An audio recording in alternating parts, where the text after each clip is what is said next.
morning. Good morning. Woo! Good morning. Woo! Good morning. All right. Golly. You take an extra 3 seconds to get the cans on, and Lonzo starts spamming those things out there. You've been sitting there for 15 minutes, man. I mean, you knew it was, you heard the intro. And yeah, I know. Maybe it is a woo good morning. It is a woo good morning. Every morning's a woo good morning. Woo! When you're with the Rob Brown Show and the Fan Upstate. Howdy, y'all. Welcome and happy Thursday. It is ever so good to be with you. I am ever so glad to be with you here on a Thursday morning as we roll ever closer to the weekend upcoming. The great one, Lonzo, on the other side of the metaphorical glass today. My name is Rob Brown. The pleasure exclusively ours to join you for 4 hours of sports talk excellence every single day right here on the show. And a big day lined up for you on a Thursday because not only do we have Rashad Beard of the Panther Nation podcast joining us at 9:20 this morning. Not only do we have Emily Adams of the Greenville News joining us at 8:40 this morning to talk Gamecock athletics. Not only do we have at 9:20 this morning, Fight Club with the great Lonzo, and there has been no shortage of things to talk. No shortage of things to talk about in the world of UFC, MMA, boxing, and professional wrestling, including, Lonzo, what I think this Saturday might be the best UFC card we have had in 2023. Yeah, maybe. I mean, it's real close to the top. If it ain't the best, I'm having a hard time remembering one that's better. Yeah, it looks like maybe a must buy. Yeah, possibly. I think it's hit that level. So we may get some MMA in Fight Club today. We'll find out. On top of all of that, at 9 a.m., just before Fight Club, we will be joined by your reigning, defending, undisputed men's soccer national championship head coach, the head coach of your Clemson Tigers, Mike Noonan, will join the show at 9 a.m. and we will discuss his Clemson Tigers winning their second national championship in the last 3 years, what that means for the program and what that means for the growth of this sport within the Southeast, because I've told you, you don't have to like it, but you do have to respect it. The Southeast is rapidly becoming soccer country. Ladies and gentlemen, now home to 66% of your soccer national championships on the men's side. And I believe that makes it now what? In terms of, and I'm talking in the last 3 years, in terms of overall soccer, you now have Florida State with a couple in the last 3 years on the women's side, Clemson with a couple in the last 3 years on the men's side. That's 4 out of 6. And I'm bad at math, but I believe that means that most of the national championships in soccer over the last 3 years are all based out of the Southeast. Mike Noonan, head coach of the Clemson Tigers, fresh off of their NCAA men's soccer natty, will join us here on the radio broadcast to talk about that coming up in the 9 o'clock hour this morning. Looking forward to that. That is going to be a very interesting conversation. We're going to get into all of it. Giannis Antetokounmpo, 64 points last night as the Bucks rout the Pacers 140-126, and that's not even the most interesting part of the game. There was a fight after the game.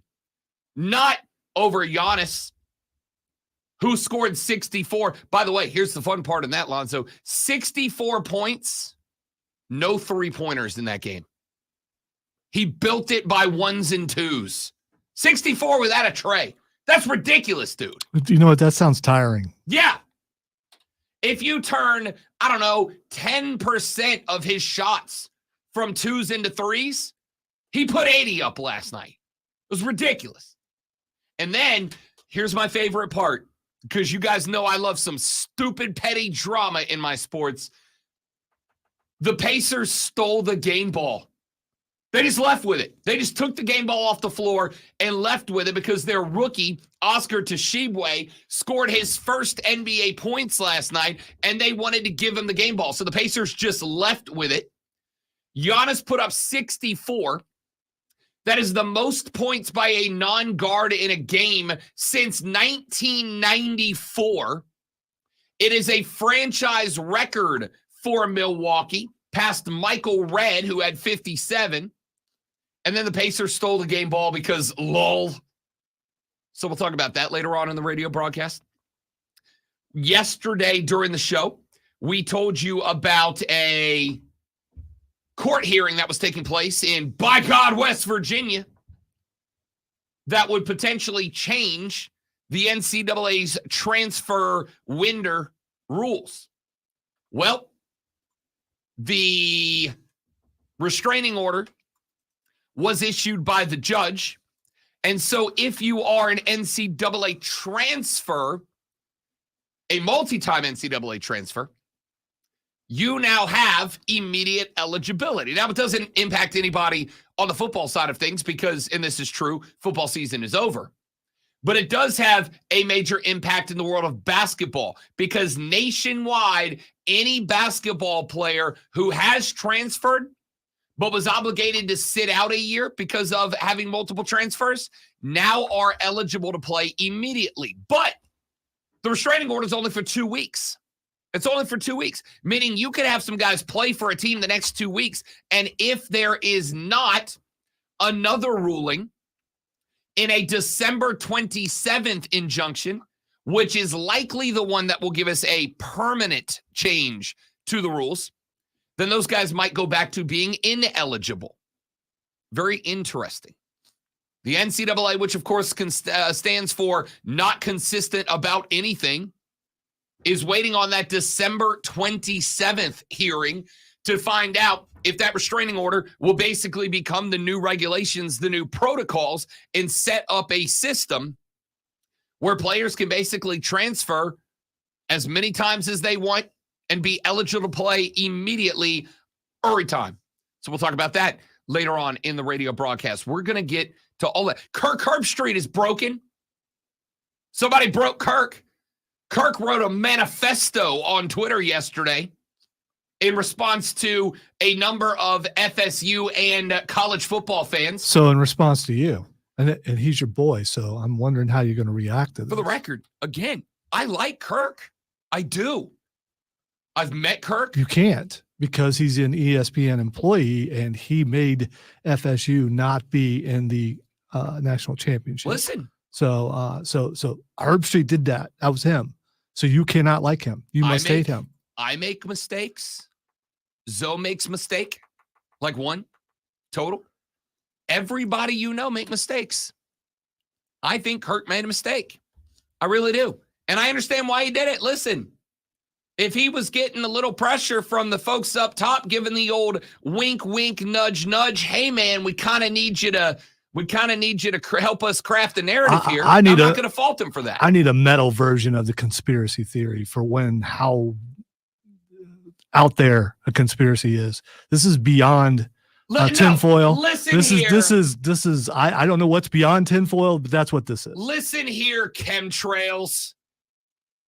I don't think Kirk was at the creator of narratives, Kirk Herbstreit, being asked to create a narrative is that far out there of a conspiracy theory. Mr. Birds aren't real and chemtrails are a thing. Yeah, that sounds kind of tame compared to your conspiracy. So I need a metal conspiracy. I'm going to have to work on that. I don't have anything else to do. I mean, Conspiracy. See? I'll get Diesel to do that. Kind of nailed that. To what do you do mean, this. Diesel? I just nailed it. Yeah, but you need outside sources to, you don't want the same voices. That's on fair. Everything. That's fair. So we'll talk about Kirk Herbstreit getting broken yesterday. And he doesn't have anything to do either. So, I mean, Yeah, Diesel, stop being lazy, you bum. Yesterday, NFL owners took a vote. And when Roger Goodell said in a story that we told you about earlier this week that he expected that the National Football League would become even more global in upcoming years, that proved correct within a week. as it looks like it appears that we will be adding to Germany, London, and Mexico, another country that will host an NFL regular season game. It appears that we will be sending at least one regular season home game down to Brasilia. Looks like Brazil will be the home of an NFL regular season game. That marks 4 countries now. Germany, the UK, Mexico, Brazil, actually 5 because Canada catches a game every now and then. So that marks now 5 countries that are now hosting NFL regular season football contests. We'll talk about that coming up later in the show. I got a story for you NASCAR folks out there. Yes, it is the off season, but we got some NASCAR coming up. I also have, Lonzo, I have a hashtag sources story for you. Wow.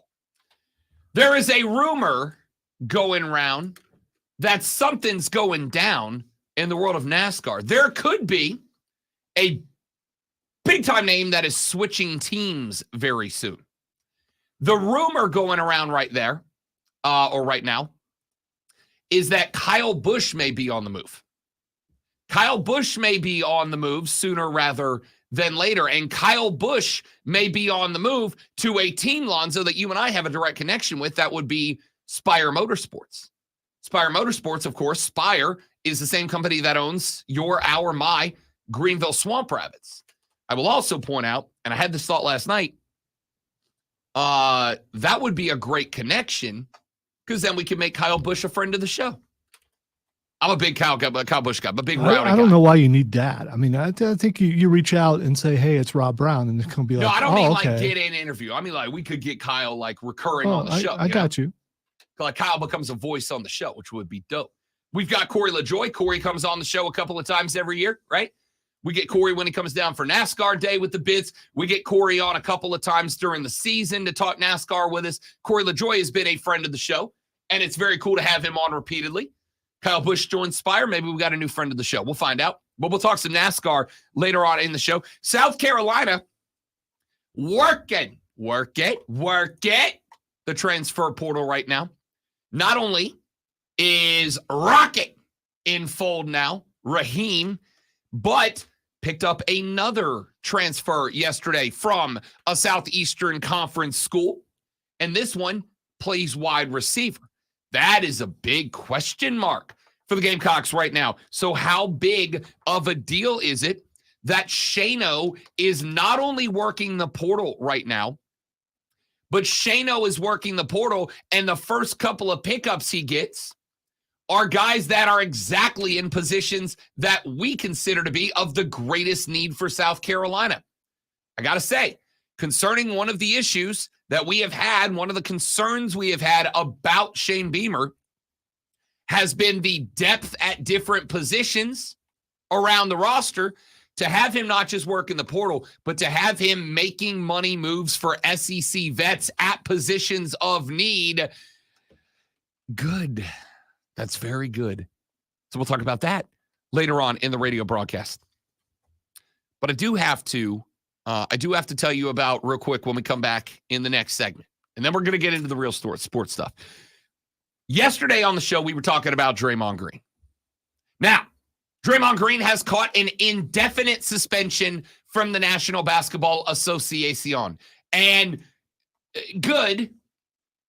He should, yes, that is the correct response. I don't think there was any other potential outcome out there that would have made as much sense as Draymond catching an indefinite suspension from the NBA. He should have, and he did.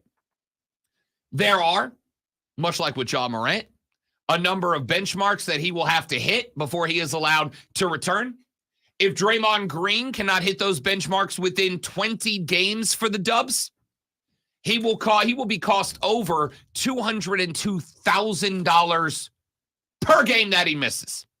If his suspension ends up being less than 20 games, over $153,000 per game has Draymond Green forfeited for hitting a spinning back fist on Yusuf Nurkic. Yesterday after the show, I had an appointment downtown. And as I left the appointment, and I was driving back to the house. I received a phone call.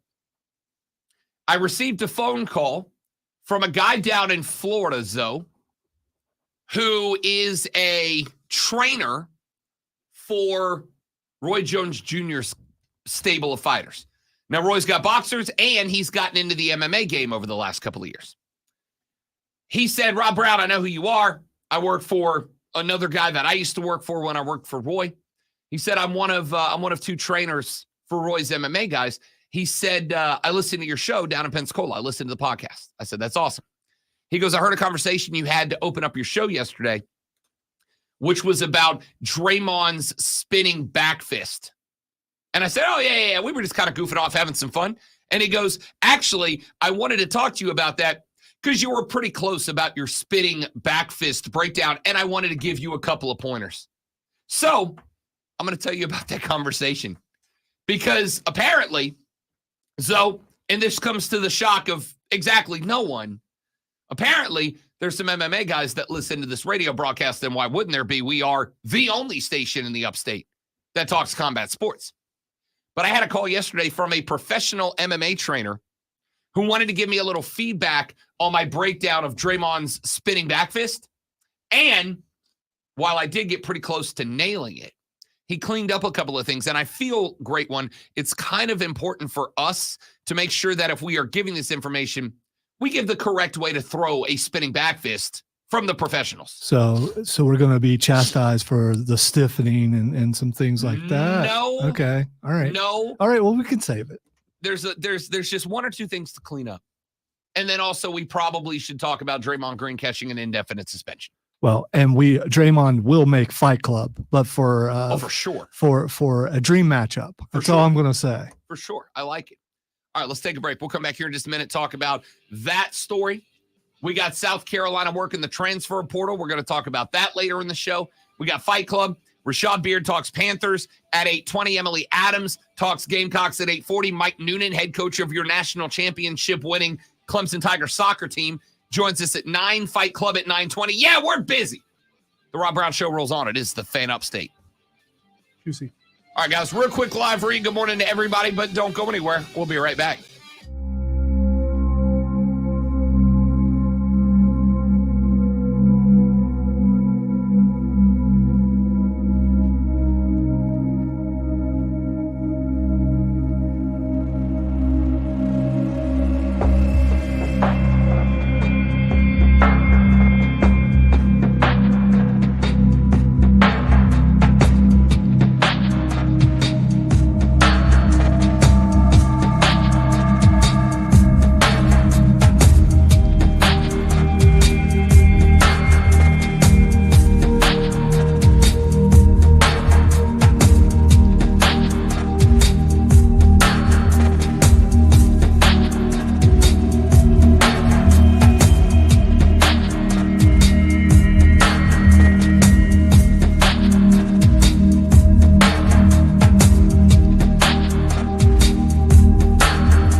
I've not used a pellet grill, but I'm very tempted.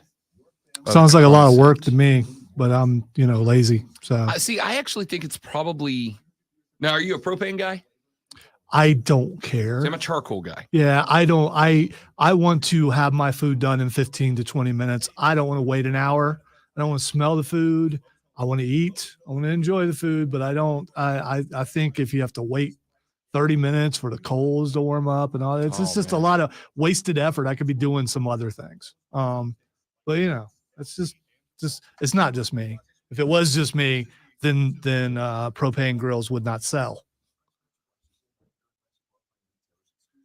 But they are upgrading them constantly by putting extra burners on them and all that kind of stuff. See, I'm a charcoal guy. 100% I'm a charcoal guy. Well, it's a hipster thing. Hipsters it's have not to. What are you talking? I feel like you just say that about things that you don't like. If you don't like it, it's a hipster thing. Yeah, because no one else does that. No one goes, well, that's just something that I don't Hank like. Hill, a grilling guy. Now he's a propane guy because he sells propane and propane I don't think accessories. he's a hipster. Why would I think that? But he's a grill guy.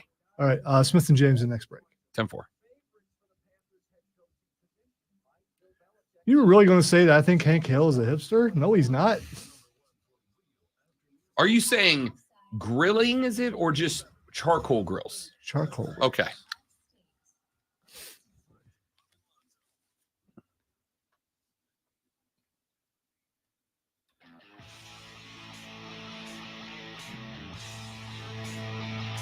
We're coming back to that.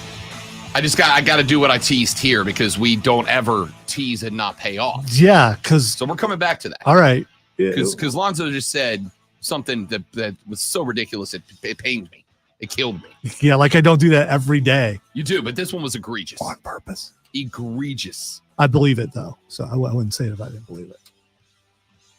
Yesterday, we got into a conversation about Draymond Green. We got into a conversation about Draymond Green because he threw a spinning back fist at Yusuf Nurkic of the Phoenix Suns. He caught Nurkic right upside the noggin, took Nurkic to the ground. He was ejected with a flagrant 2, and now the National Basketball Association correctly has indefinitely suspended Draymond Green.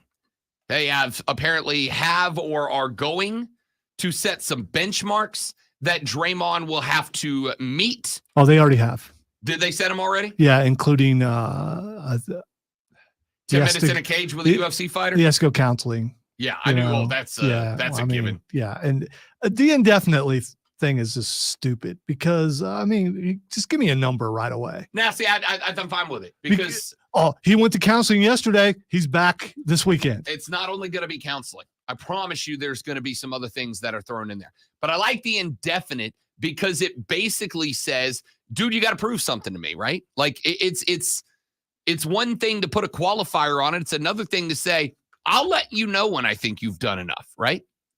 If somebody gives you an ultimatum and they say, you've got to accomplish this, this, and this, you can work towards this, this, and this without actually getting better at the thing they want you to get better at. If somebody says, I'll let you know when you've proven it to me, you just got to keep grinding to be better at whatever it is they're asking of you. I like that world. I do. I don't think that world exists in the NBA. I think that what they're doing is they're going to wait a few games till it blows over, say that he's met the expectations, the demands, and now he's back and he's better and he's going to be okay until he does it again. And then they'll do the same thing.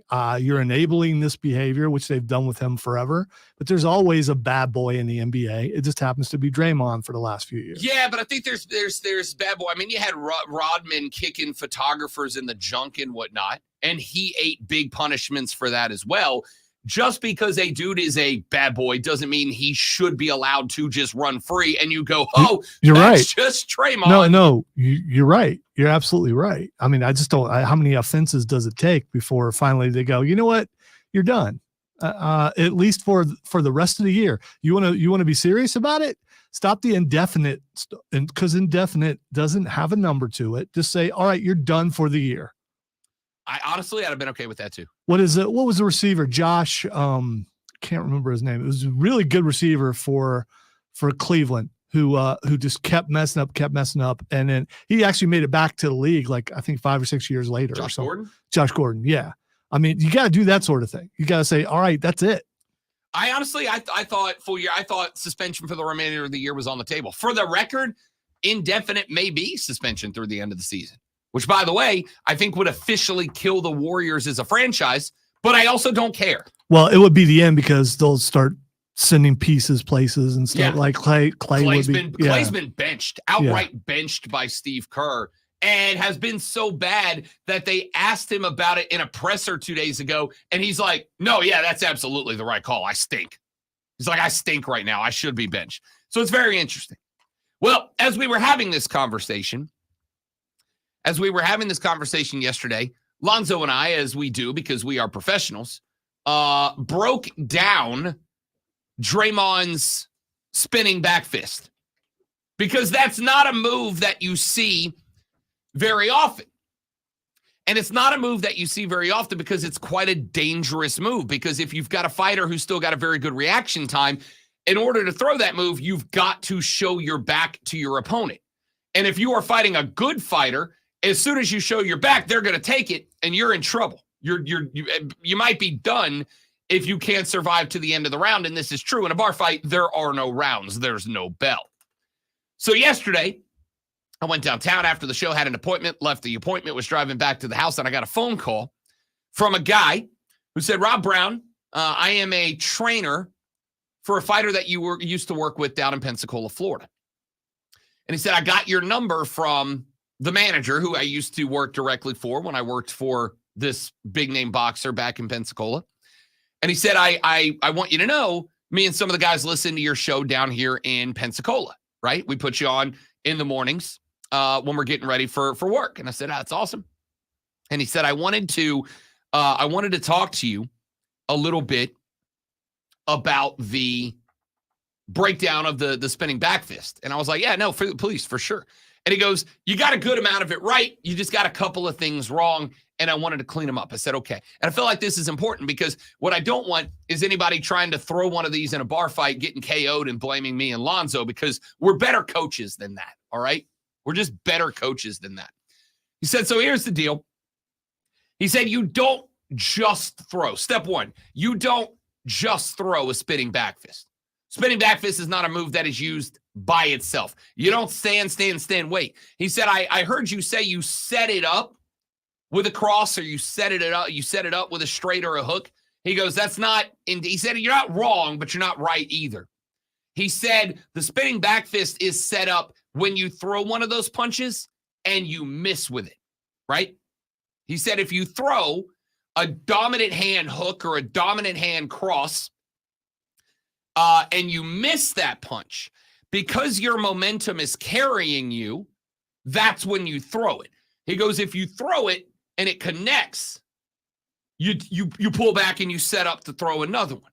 He said, if you throw it and you miss, that's where you go with the spin. He said, you got the first part correct, which is you cross over with the front foot, right? So with the front foot. So if I throw the right hook and I miss, I'm going to continue the momentum of that shoulder.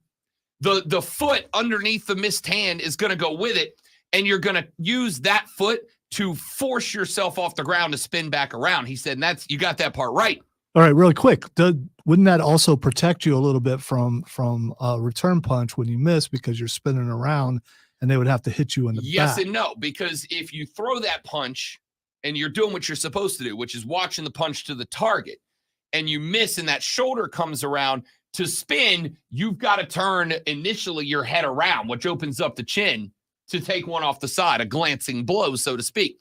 Which is why he said the second thing is when you push that right foot through, or for me, it's right foot because I'm right-handed. When you push that right foot through, you like a golf swing, you push off that right foot and get yourself turned, because you need to get your head all the way around. He said, you got to turn that head quick, whip that head around. He goes, I want you to think about it like a figure skater. You ever watch figure skating when they do the spinny thing? You ever watch their head? Their head stays straight. They're looking at the judges or whatever they're looking at until the body turns so far that the head is obligated to spin. And then the head whips around, finds the same target, and stays on that until the body contorts all the way around. And then it comes back around and it locks on. He goes, that's what we're trying to do here. You're looking face until your body turns so far that you've run out of neck flexibility. Then your head whips back around and you go right back to looking at the other guy's face. You want eyes off target for the least amount of time possible. He goes, but here's the other part. When you come through and you come through with the back fist, he goes, whether it hits or misses, you want to take that leg that you spun off on and you want to whip it or like throw it around. Said a couple of reasons why. Number one, if you throw it around, or if you don't throw it around, when you come around, if you miss or make with the back fist, the problem is now I'm southpaw. Now I'm not in my lead dominant position, right? Now I got my left hand not where I want it. If you whip that thing around, it brings you all the way back around to your natural fighting stance, as opposed to being offhand. And unless you're an ambidextrous fighter, unless you can go right-handed or southpaw, you're gonna be in an offside. And now if you miss, especially if you miss, or if you hit but you don't KO, even though you've just hit him with a hard punch, he's still in a fighting position.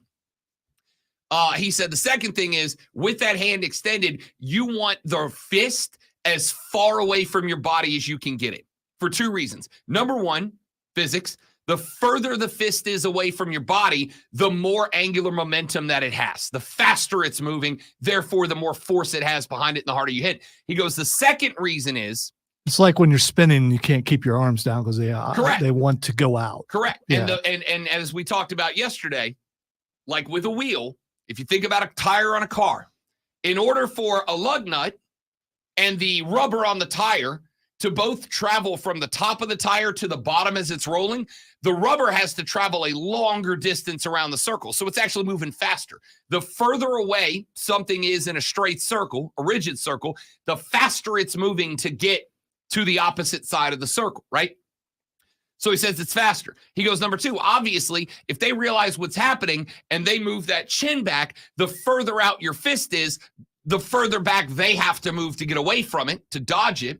He goes, the third thing is, if they step in, right? Like if they see your back and they go to attack and you throw it out, the further your wrist is, the more arm you have to hit him with. If you come around and he takes a step forward, you're still going to catch him with the forearm or the elbow. You're still going to catch him with a part of the arm. And regardless of where it is on the arm, it's going to rock him.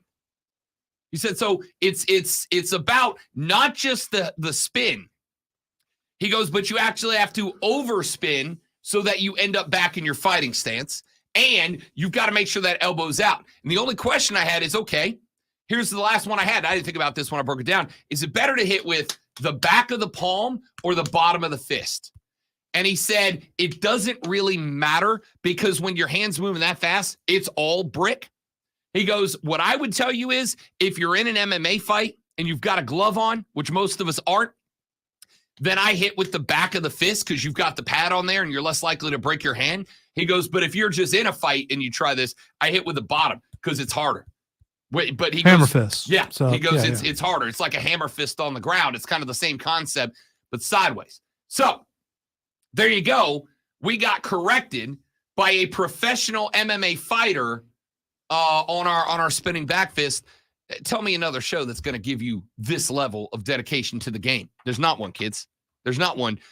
You all learned something today. I hope you never have to use it, but if you do, and it works. Yeah, if you could, if you have, thank us. Yeah, if you have to, you need to do it right. Yeah, if you're gonna do it right, 100%. Anyway, Draymond catches the indefinite suspension. I think that is absolutely the correct call. I think you have got to make it a point that, with the history of unsportsmanlike acts committed by Draymond over the years, that this has got to be taken very seriously. It has got to be taken seriously. It is one thing to get in a shoving match. It is one thing to have the occasional dust up under the basket after somebody gets posterized or whatever in the association. It is another thing to punch a guy in the jaw with a devastating hit. Because that's the other thing he said. He said, if this move connects, it's one of the most devastating punches you can throw. Because it is, by definition, just physically It's one of the harder punches you can hit a guy with. He goes, if you connect with that, it can be devastating. Draymond hit a dude with one of the most devastating punches in the game. You have got to make an example out of this guy so that the next round of Draymond's coming in the league don't think, that's okay. Draymond got away with it. No, also Jokic is lucky where he hit him. Because if he hits him, if he hits him in the jaw, he's out. Yeah, it could have broke his jaw. And I say that. Yusuf Nurkic is an Eastern European fella. And they're very tough. Yeah. They are. So stereotypes sometimes are stereotypes for a reason. Yusuf Nurkic is a tough dude, but you're right. He kind of caught him up by the, and I'll say this, he's real lucky that he caught him on the side of the head, because if he catches him on the jaw, he goes to sleep. If he catches him in an eye socket, that's a broken orbital. Yusuf's out for the year. Could have also caught him on the temple. Yep. I mean, and which he was very close to hitting. Yep. So yeah, it's not a great look. It is, like I said, it's one thing to get into a shoving match. It's another thing for Giannis to go down the tunnel looking for a fight with the Pacers to get his 64-point game ball back. It's another thing to throw a blind spinning back fist sucker punch on a dude. If you throw a sucker punch, it is not even a question. If you throw a sucker punch, and you should be treated that way. Draymond, I missed the button. Dadgummit. I had a great, okay. Let's take a break. When we come back here in just a moment from right now, couple of transfer portal pickups for South Carolina. We'll tell you who they are and what they mean, because I will say this, working the portal is one thing, working a portal correctly is another. We'll talk about that and what Shane's doing out of the portal next on the Rob Brown Show in the Fan Upstate. Smith. All right, guys, another live read right here. We're coming right back. Don't go anywhere. Please and thank you.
have a texter who was very upset that we spent a segment talking about how to throw a proper spinning back fist. Ooh, I hope it was Ray.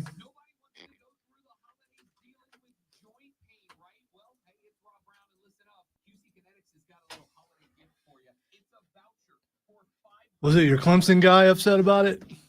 I don't know. You could have been talking about Clemson right there. Anyway.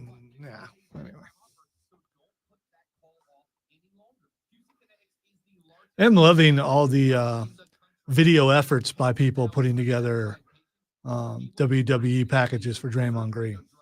I'm looking at a black and white one right now that says this would play on his Titantron entrance. It's very good. Draymond versus Dijak.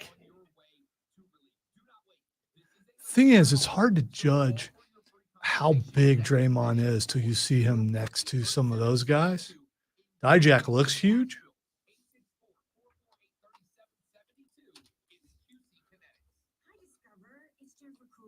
I just want to thank you for the cash back on my groceries. No problem. Discover Cashback Debit gives everyone cash back. Anything else I can help with? Do you like asparagus sorbet? Eligibility in terms of Discover.com. Dijak is 6'7". Today, plenty of sunshine with a high of 54. Weather brought to you by Cricket Wireless. Switch to Cricket today and get a free Samsung Galaxy A14 5G. After all, Draymond Green is 6'6".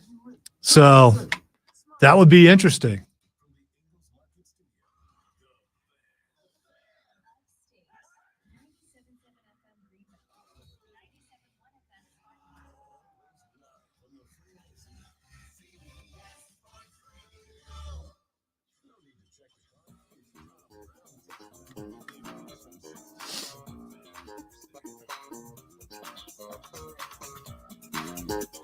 The Rob Brown Show rolls on. It is the Fan Upstate, ladies and gentlemen. I am Rob Brown. Over on the other side of the metaphorical glass today is the great one, Lonzo. We have got a couple of transfer portal moves taking place for the South Carolina Gamecocks, and we'll talk with Emily Adams of the Greenville News about these pickups later on in the show. Running back Rocket Sanders, his real name Raheem, but it goes by Rocket, is headed to South Carolina for his senior season. He made that announcement yesterday. Sanders tallied over 2,200 yards of rushing in 3 years at Arkansas. He was hampered by injuries this season, but he was electric back in 2022. Obviously, this was a fantastic match between the two.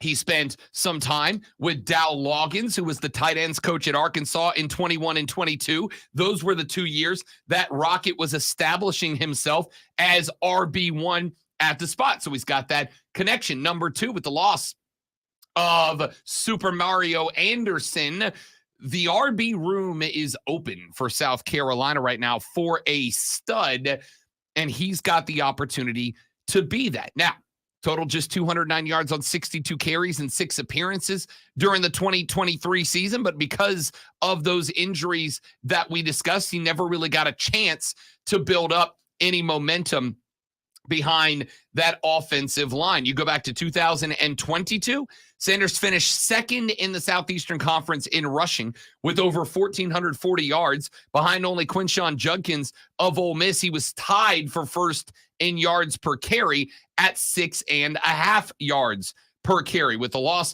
of Mario Anderson, former quarterback Dak Joyner, who played running back, I mean, we didn't really know who was going to end up being the guy. We know the Gamecocks landed a commitment from former North Texas running back Oscar Attaway III, who tallied 738 yards and 6 yards per carry this season, totaled over 1,930 yards with the Mean Green. You also had 3-star prospect Matt Fuller, who is part of the 24 recruiting class. But here's the deal. Sanders ranked as the number 3 transfer running back of the 2024 class. The only players that ranked ahead of them, former Florida running back Trevor Etienne and ex-USC running back Rayleigh Brown. Sanders is rated ahead of former Ohio State running back Trip Trinea, who is headed to Kentucky, and ranked ahead of Mario Anderson, whose shoes he will step in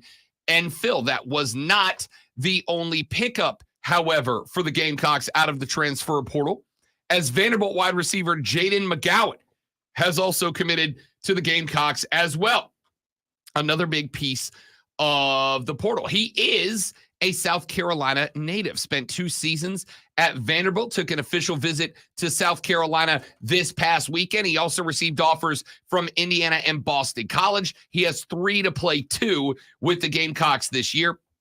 McGowan said, quote, "I just liked how they said they would be using me, and it just fit everything that I was looking for in a school." Over the 2 seasons in Nash Vegas, McGowan caught 80 passes for 836 yards and 3 touchdowns across 24 games. Also returned 35 kickoffs for 845 yards and a touch as well. Pete Lembo apparently spent the entire trip alongside McGowan when he was in Columbia, which makes sense as he will likely be getting some special teams opportunities as well. McGowan played his high school ball out of Lawrence High School in Lawrence County. McGowan said he met Lembo and Justin Stepp. Justin Stepp was recruiting McGowan out of college, out of Lawrence. So this is just a return home. Now, McGowan obviously is not going to replace a Juice Wells, not going to replace a Xavier Legette. Doesn't have that type of raw athleticism. All right, so he's not going to replace Xavier Legette, but he not can numbers wise. He can replace Juice Wells because he wasn't on the field. So it's pretty easy to do that. It is easy to replace a guy who's not on the field. He is not going to replace the athleticism that Juice Wells has. He's not the same receiver. He was very athletic while on the sideline. Again, I understand what you are saying, but that's a short-sighted way to look at a dude in Juice Wells who is a game-changing wide receiver. Short-sighted also means dumb, but you're wrong. No, it's not. Yeah. No, it's not. Yeah. It just means you are looking at what he did as opposed to what he can do. Yeah, I am. I know. You got me. I know. You got me. Looking at a guy. Way to go, you. Way to go, you. That might go onto my soundboard. This is still a big pickup. This is a guy who has who is the definition of consistency. This is a guy who is going to be there in just about every situation. He's a guy that has not struggled with injury like some other wide receivers, like Juice Wells, right? So I like the pickup. I still think it is mucho importante of Shane Beamer and the Gamecocks to be placing a focus on wide receiver because you obviously don't have Spencer Rattler coming back. And regardless of where you end up going with quarterback, Lenora Sellers or anybody else, I think you still got to be working on finding that wide receiver one. We have seen plenty of quarterbacks who without that guy, including Spencer Rattler last year, when you don't have that guy, it breaks down. And I don't want whoever is next, Lenoris or whoever, to have a Bryce Young situation where they look worse because they don't have anybody to make them look better, right? So this is a big pickup. You add it to the Rocket Sanders pickup. I think that's Shane Beamer to me. That is Shane Beamer doing an excellent job working the portal and spending time focusing on positions of need. I think there's a lot of coaches who just want to go grab the best dudes out of the portal. And listen, getting the best guys available isn't the worst deal. I mean, this is very NFL draft-like in the debate we have every year of do you draft best available or do you draft best available for a particular need? It sure does sound like he's going out. He knows what the need is, and he's going out and taking care of it. It absolutely does. It absolutely does. And I love that. It feels like the focus right now is on the positions of need and getting some of the best guys available at those spots, and we will fill in the gaps elsewhere when we can. By the way, this is why recruiting is more like drafting, and this portal is more like free agency. I don't disagree. I'm not going to fight back on that. I'm going to fight back on it being called free agency, but the process by which the portal must be worked does feel that way. If courts continue to get involved, it's going to be go wherever you want, when you want, and then it is free agency. Not when you want, because the windows are still open. You will still have to operate within the transfer portal window. The only thing that's going to change is you can go as many times as you want. Yeah, injunctions and all that kind of stuff. And I mean, all those things are on the horizon. We'll see. It's going to be interesting. Yes, it is. Yes, it is. You know what else is going to be very interesting? And I've been looking forward to this all morning. What's going to be very interesting is Lonzo's Sports Flash. Yeah, that's me. Interesting. No, really, I am. After striking Phoenix center Yusuf Nurkic in the face Tuesday night, the NBA has indefinitely suspended Golden State forward Draymond Green. A release from the NBA said the suspension takes into account Green's repeated history of unsportsmanlike acts and will require Green to meet certain league and team conditions before he returns. Green will miss out on over $153,000 per game if he misses under 20 games and over $202,000 if more than 20. The NFL's Vice President of Football Operations, Troy Vincent, said yesterday the NFL will not apologize to Andy Reid or the Chiefs for the offsides call that took a game-winning touchdown off the board last weekend, but acknowledged that mistakes were made. We are your home for Furman basketball. Make sure you tune in tonight as the Paladins take on Tulane right here at 6:30 on your home for the Paladins, the Fan Upstate.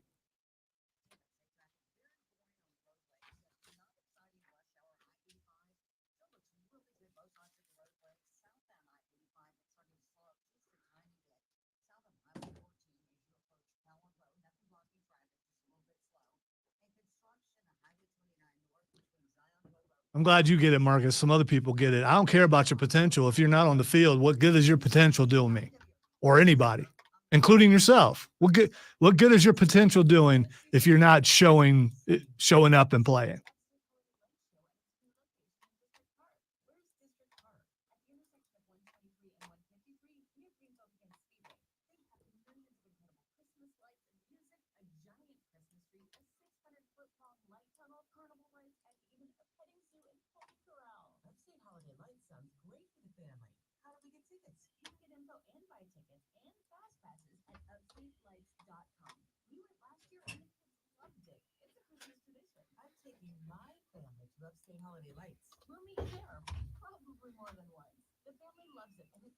One hour already? My goodness gracious.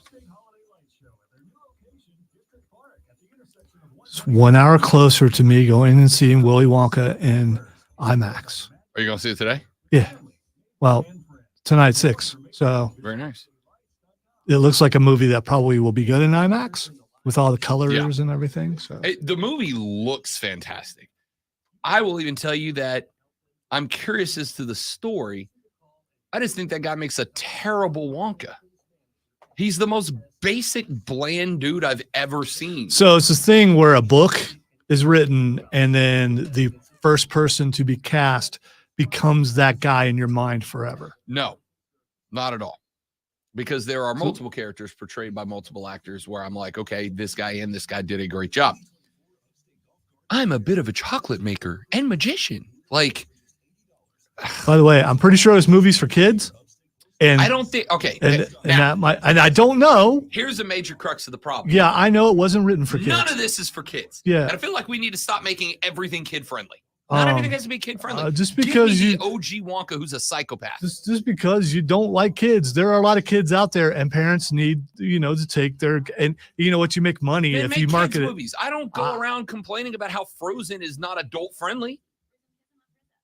Why would you change? Like, make your own stories up. Give me crazy psychopathic Wonka. Show me how he became a psychopath. We already saw that in his Johnny Depp's version. If this movie doesn't explore why he's a psychopath, I don't want it. If it goes, he's just wondrous, then I don't want it. By the way, admittedly, I did bring it up because I know he doesn't like it and he doesn't want to see it. But I will be reviewing it on the Upstate Pulse coming this Saturday. So, check it out. Especially if you have kids and you want to know, is it safe to take your kids or not? Because I'll be able to tell you that. I'm not a child psychologist, but I have children and a grandchild. So, Here's what I want to do. I want to go watch a movie and hopefully not worry about politics or anything else. Just have fun and then leave with a smile, which is what I believe this movie is going to be. Leaving with a smile.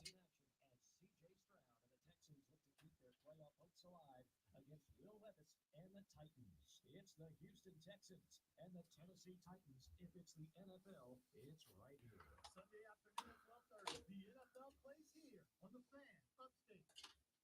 When it comes to the best sports talk anywhere, keep your soul going, man. Listen to the Fan Upstate on Odyssey, no matter where you are. In the car, at home, at work. Download the free Odyssey app on your phone. Search the Fan Upstate. You're in the game. Hey, now we roll. The Fan Upstate. The Fan. WORD Spartanburg. WFBC HD3 Philadelphia, official sports voice of you, the Upstate Fan. CBS Sports Radio. Live from the Philadelphia. You know, Rob, you're such a contrarian. It really bothers me. I know. I mean, I- because everything that I'm into, you have to go different. Why is that? Because you're a hipster. Everything I don't like is hipsters. Absolutely. Look at my hair. I mean,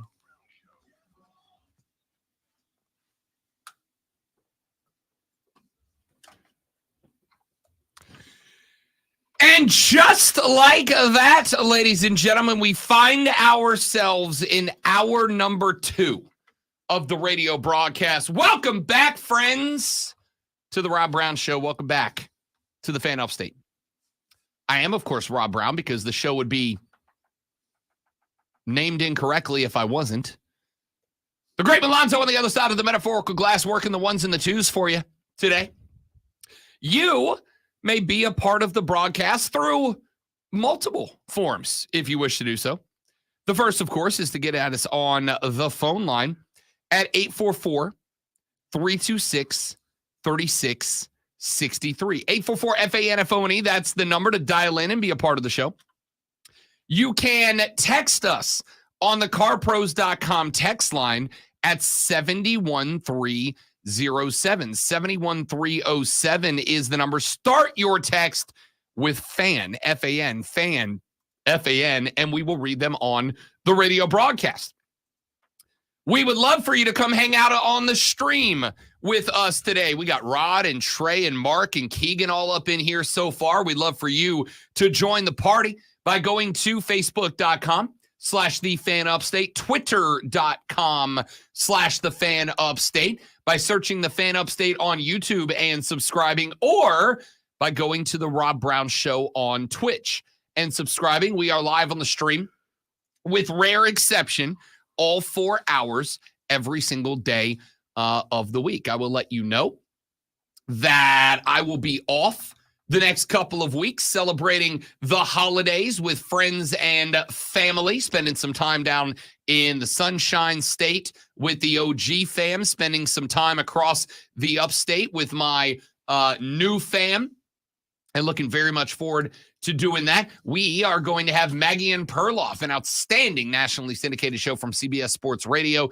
that will be filling these here airwaves over the next couple of weeks. They, by the way, have some incredible interviews that they do weekly. So stay tuned with Maggie and Perloff while I am on a break. I will return in the new year on January 2nd, and obviously it'll be just in time to jump head first into the NCAA football semis, which will have been concluded at that point, and into the national championship. So just a little bit of a programming heads up for you over the next couple of weeks. Rest of the show going to be very busy.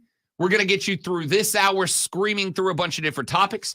Then at 8:20, Rashad Beard will join us to talk Carolina Panther football. At 8:40, Emily Adams of the Greenville News will join us to talk Gamecock athletics. Then at 9 o'clock, the head coach of the Clemson Tiger soccer program, coming off of their second national championship in 3 years, Mike Noonan, will join the show to talk a little football with us. Then at 9:20, the great one takes over for Fight Club. As we take a look, I suspect there's going to be some UFC in the discussion, because we have got a very good UFC card lined up for you on Saturday evening. We'll also take a cursory glance around the world of professional wrestling. So if you want to get in on the show, this hour is the hour to do it. This is the hour that we have got room for you. After we get to 8:20, we are filled up the rest of the way. So if you want to jump in, 844-326-3663, 844-FANFONE.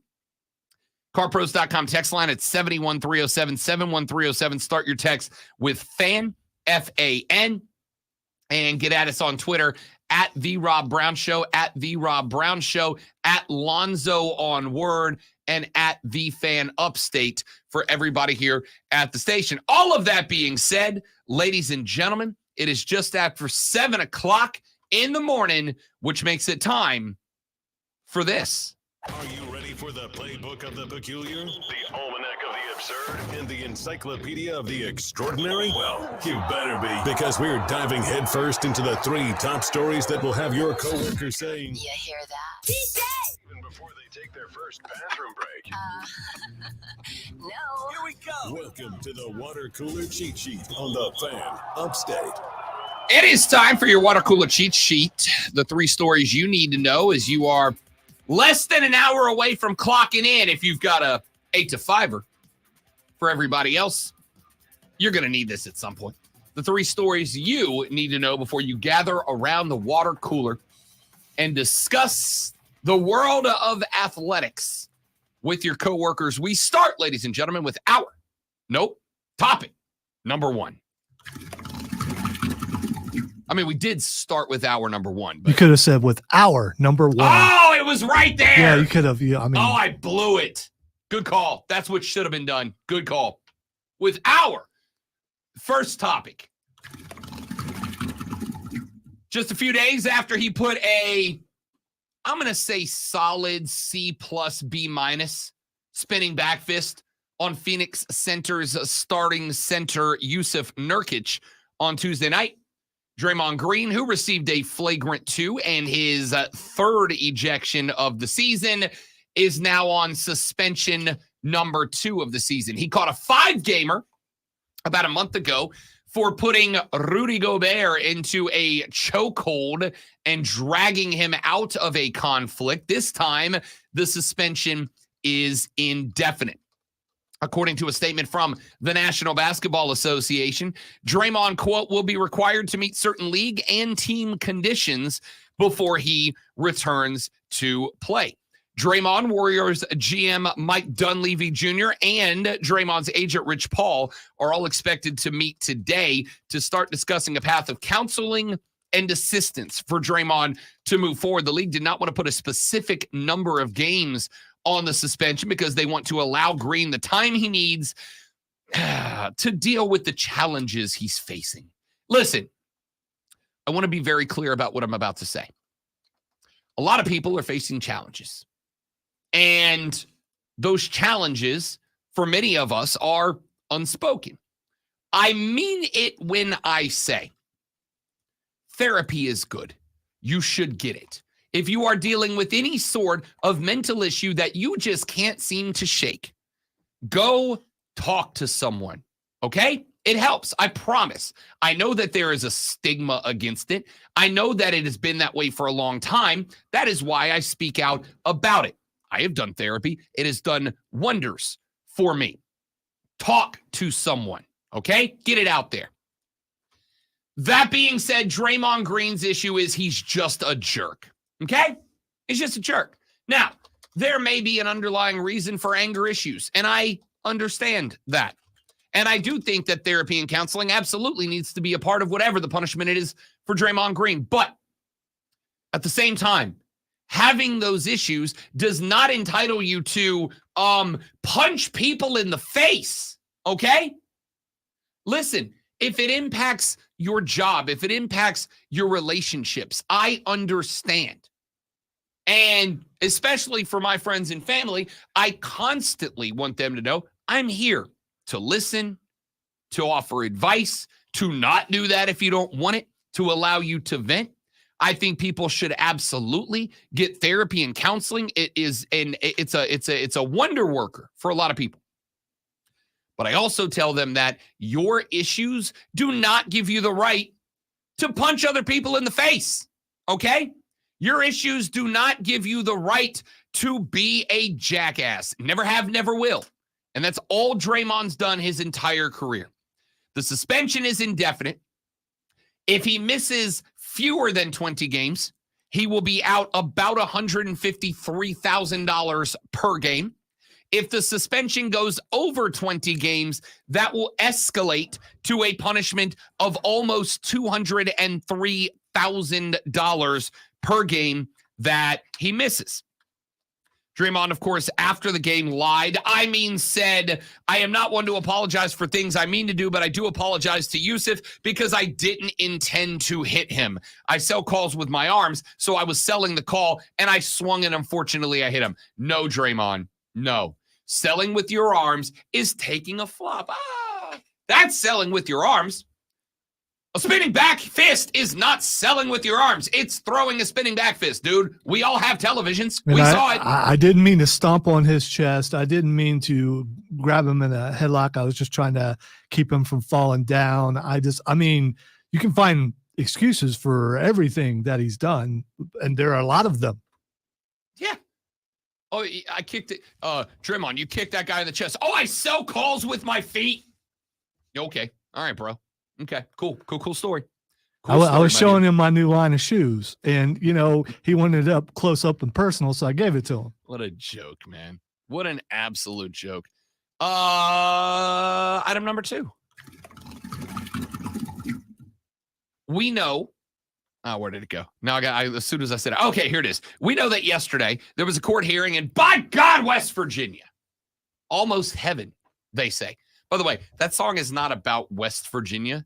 It's about Western regular Virginia. Did you know that? Blue Ridge Mountains and the Shenandoah River are in Western regular Virginia, not in West Virginia. By the way, it's country, so I don't care. It's not country. It's Americana. There's a difference. There's no difference between America. Oh, come on. It is singer-songwriter Americana, and I'm tired of the disrespect of John Denver. So there's no twang in it? Not in John Denver, there's no twang. He's never done a song with the banjo. I didn't say he didn't. I'm saying that song is not country, it's Americana. Either way, by God, West Virginia was the site of a court ruling yesterday that issued a restraining order against the protocol in place for the NCAA.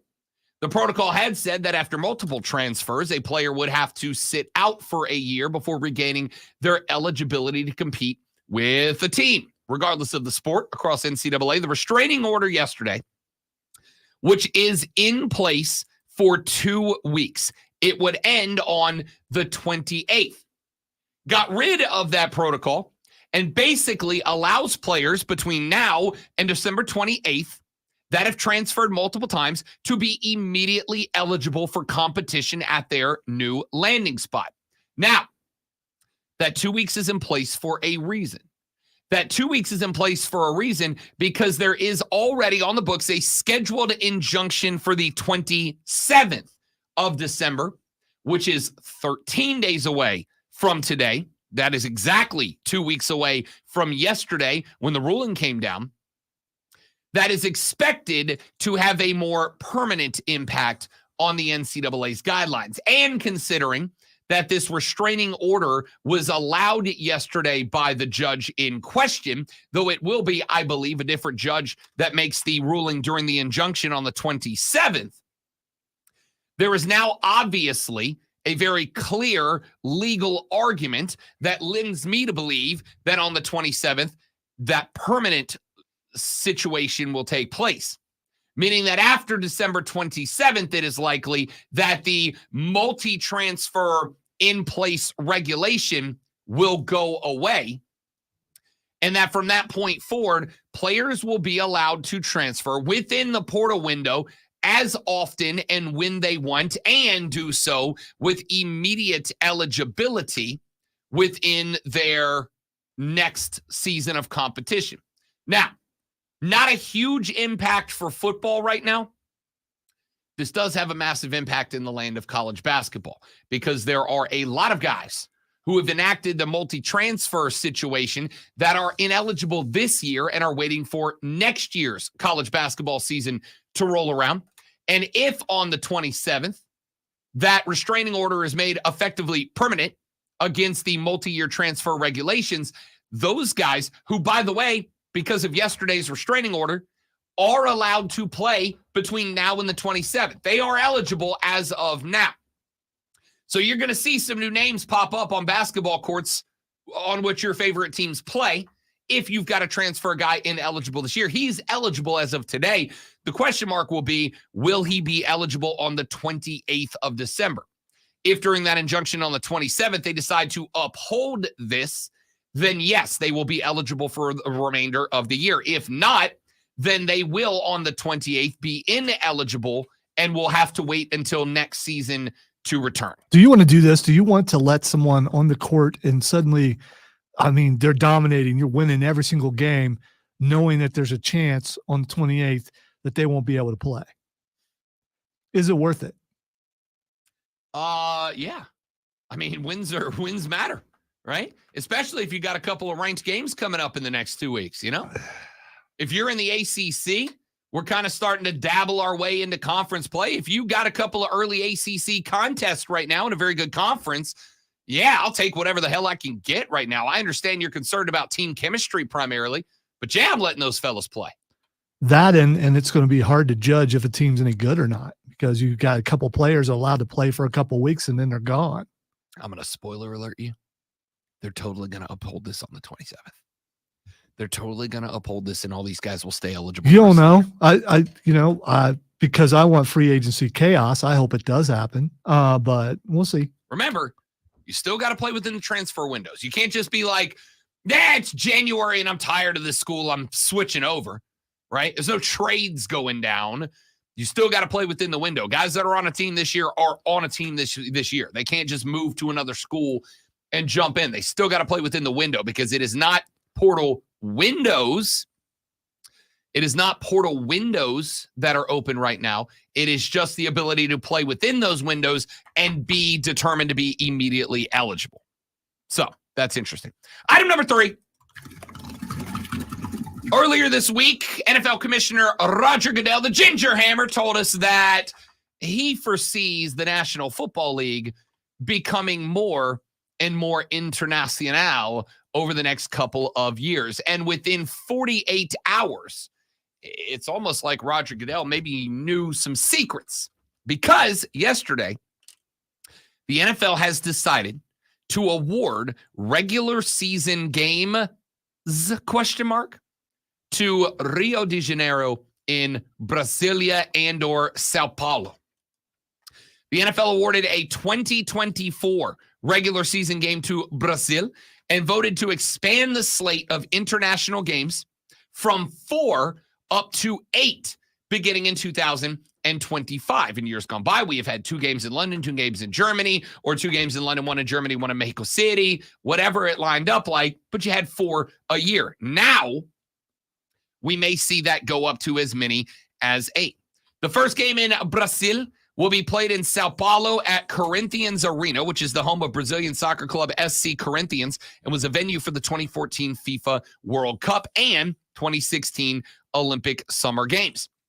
Both announcements were made at the owners' meeting in Dallas yesterday. The league said new markets and host stadiums for future seasons would be announced at a later date. So not only are we adding Brasilia to the mix, but likely in the next few months, we may see more countries popping up into the international hosting list. If they go all the way to 8, it means that they have somewhere between 1 and 3 new host countries on the radar.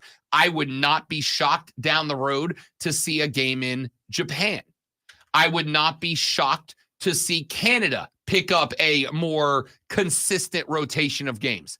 I would not be shocked to see France pick up a couple of games. I would not be shocked to see Italia pick up a couple of games. The NFL is already a global product. It's already global. If you are an American football fan anywhere in the world, it is a global business right now. Just like the EPL. If you're a soccer fan, you have watched EPL on NBC on Saturday mornings. You have watched the biggest league in the world around the world. The NFL is that, but for American football. So it is 0% surprising or shocking that they are going to start putting regular season contests elsewhere. It is the only way to guarantee that those international fans are going to see the best players in the world playing a full speed, full tilt, real game. So I'm not shocked by this. Brasilia is an enormous country. an enormously populated country, it makes all the sense in the world that Brazil is one of the first countries outside of Germany and Mexico and England that pick up a game.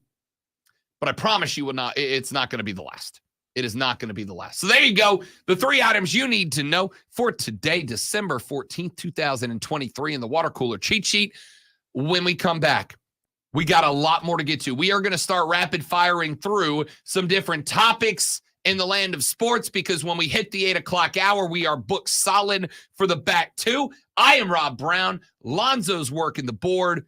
This is the Rob Brown Show. This is the Fan Upstate. Americana, baby.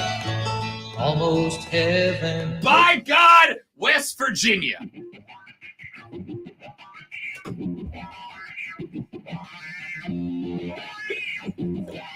I'm upset the nope wasn't loud enough. Ruined John Denver.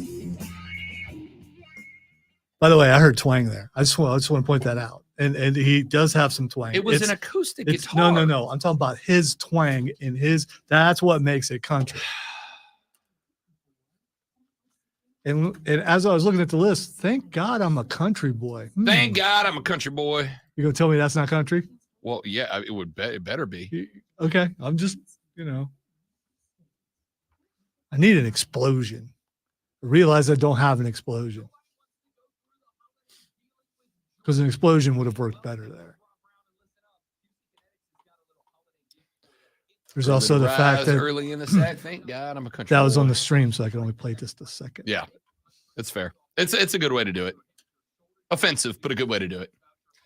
Zach, what's up, big dog? Welcome to the show. Keegan, what's up, my guys? Draymond, this generation's Ron Artest. No, Draymond is this generation. Ron Artest was that generation's Draymond Green. I think is the best way to say that. Draymond hasn't won in the crowd yet. I mean,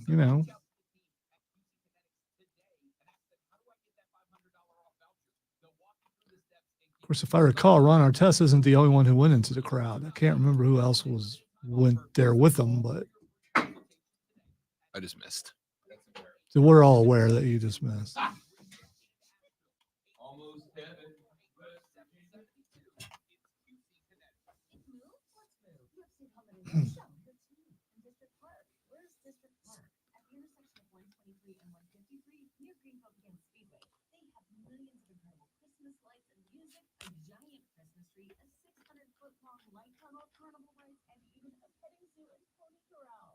Holiday Lights sounds great for the family.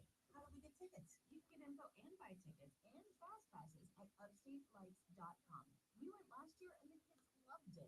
It's a Christmas tradition. I'm taking my family to Upstate Holiday Lights. We'll meet you there. Life is older than the tree. Than the mountains. Wind in the breeze. Country roads. Take me home to the place I belong.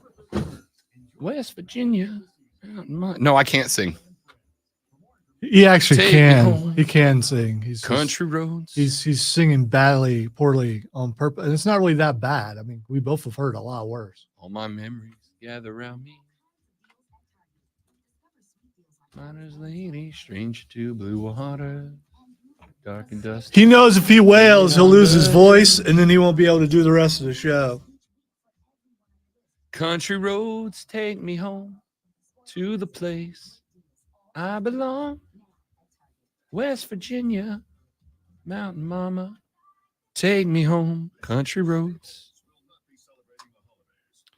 I'm very upset that the Pelicans got thoroughly embarrassed in the NBA in-season tournament and then have just been on an absolute rip since.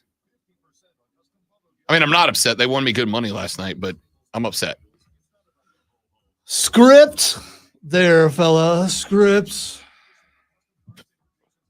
It was script. Wouldn't you have LeBron like clutch win a game over the Pellies? You don't want in the me. semis? You don't want me to too Supposed obvious. to blow them out by 50. Well, I mean, that's You want that first banner. By the way, did you listen to what I sent you earlier? Like at 4 a.m.? Yes. Old Chuck, the best. Your guy, but not your guy. I love Chuck. Yeah, it's the same thing with Kirk. I love Kirk. He's wrong, but I love him. He's not really your guy. Your guy's always right. No, that's not true. That's my dude. He's always right. That's how that works. I just got an advertisement for a shacket that I really like. A what? A shacket, a shirt/jacket.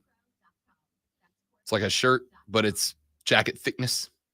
So it's not a jacket. It's like a all shirt, the flannel it's a you jacket. wear. Pretty much. Which you didn't do today, and you haven't complained about it being hot. So I mean, I'm still warm. Are you It's just not as bad as it has been.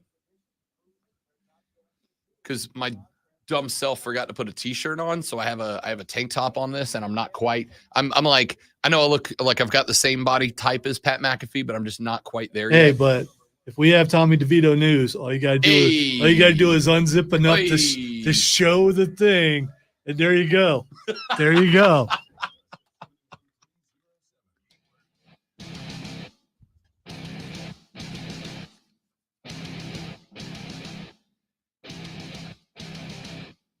Kick. All right, the Rob Brown Show rolls on. It is the Fan Upstate. Welcome back, ladies and gentlemen. Robin the Great One with you on a Thursday morning. Kirk Herbstreit lost his mind yesterday on Twitter. A manifesto thrown up on his X account. Somebody tweeted old Kirk, I'm going to go ahead and warn you right now. This is going to be a very Rob Brown opinionated segment, okay?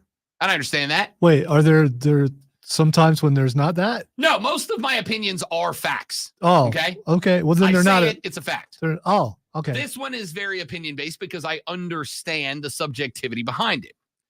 But what I do love, and let me preface this, and then let Lonzo tell me that I'm wrong. Kirk Herbstreit. I like Kirk. I really do. I have met Kirk. I have hung with Kirk very briefly. Good dude. I like him a lot. Did you stare into his deep blue eyes? Let me just say that I get it from the ladies who have an affinity for Kirk Herbstreit, all right? And he's very charismatic. He's very charming, okay? I got it. I understood. When he came down, I was in a philanthropic group down in Destin, and Kirk was our keynote speaker one year. Same group that I met Tim Tebow through. And I got a few minutes with Kirk Herbstreit, and we had like a little meeting between all the members and their families and our keynote speaker before we trotted him out to the public. And it was hilarious listening to when he came down. I was a younger single buck on the prowl, but listening to the wives of the older guys in the group all fawning over Kirk, and then you meet him and you're like, oh, I get it. I understand. I get it. Like, you know, when your wife has a dude, she says, that guy's on my list, and you're like, yeah, I understand that one. You know, I get it. So, Kirk's a good dude. I like him. I've had brief conversation with him. Super dude. And I love him. That being said, just because I am a friend or a fan of somebody doesn't mean I'm going to agree with everything they say. Okay? So, yesterday, Kirk got hit by a tweet, and Kirk Herbstreit has been getting beat up over and over and over because Kirk was one of the loudest voices before Jordan Travis got injured, right? And I think that's why a lot of people are upset about this, is because a week before Jordan Travis got injured, they were doing a segment on game day one morning where they were asking Desmond and Kirk and Pat and all the guys on the panel, who are your playoff four? And everybody at the time was giving the undefeateds, right, the credit, except for Kirk Herbstreit, who dropped FSU out to put Alabama in before Jordan Travis got hurt. You're saying he's consistent?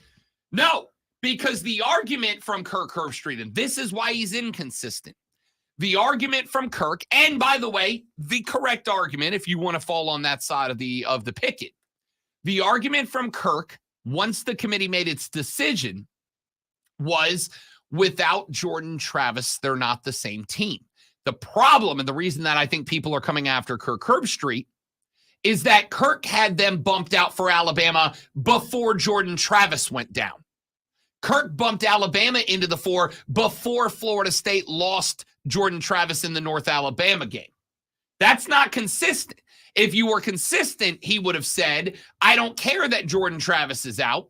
But he hinged the whole thing on because Jordan Travis is out, which is exactly what the committee said. He trotted out the committee line after the committee said it and had a whole different line of logic, whole different line of argument before the committee said it, right?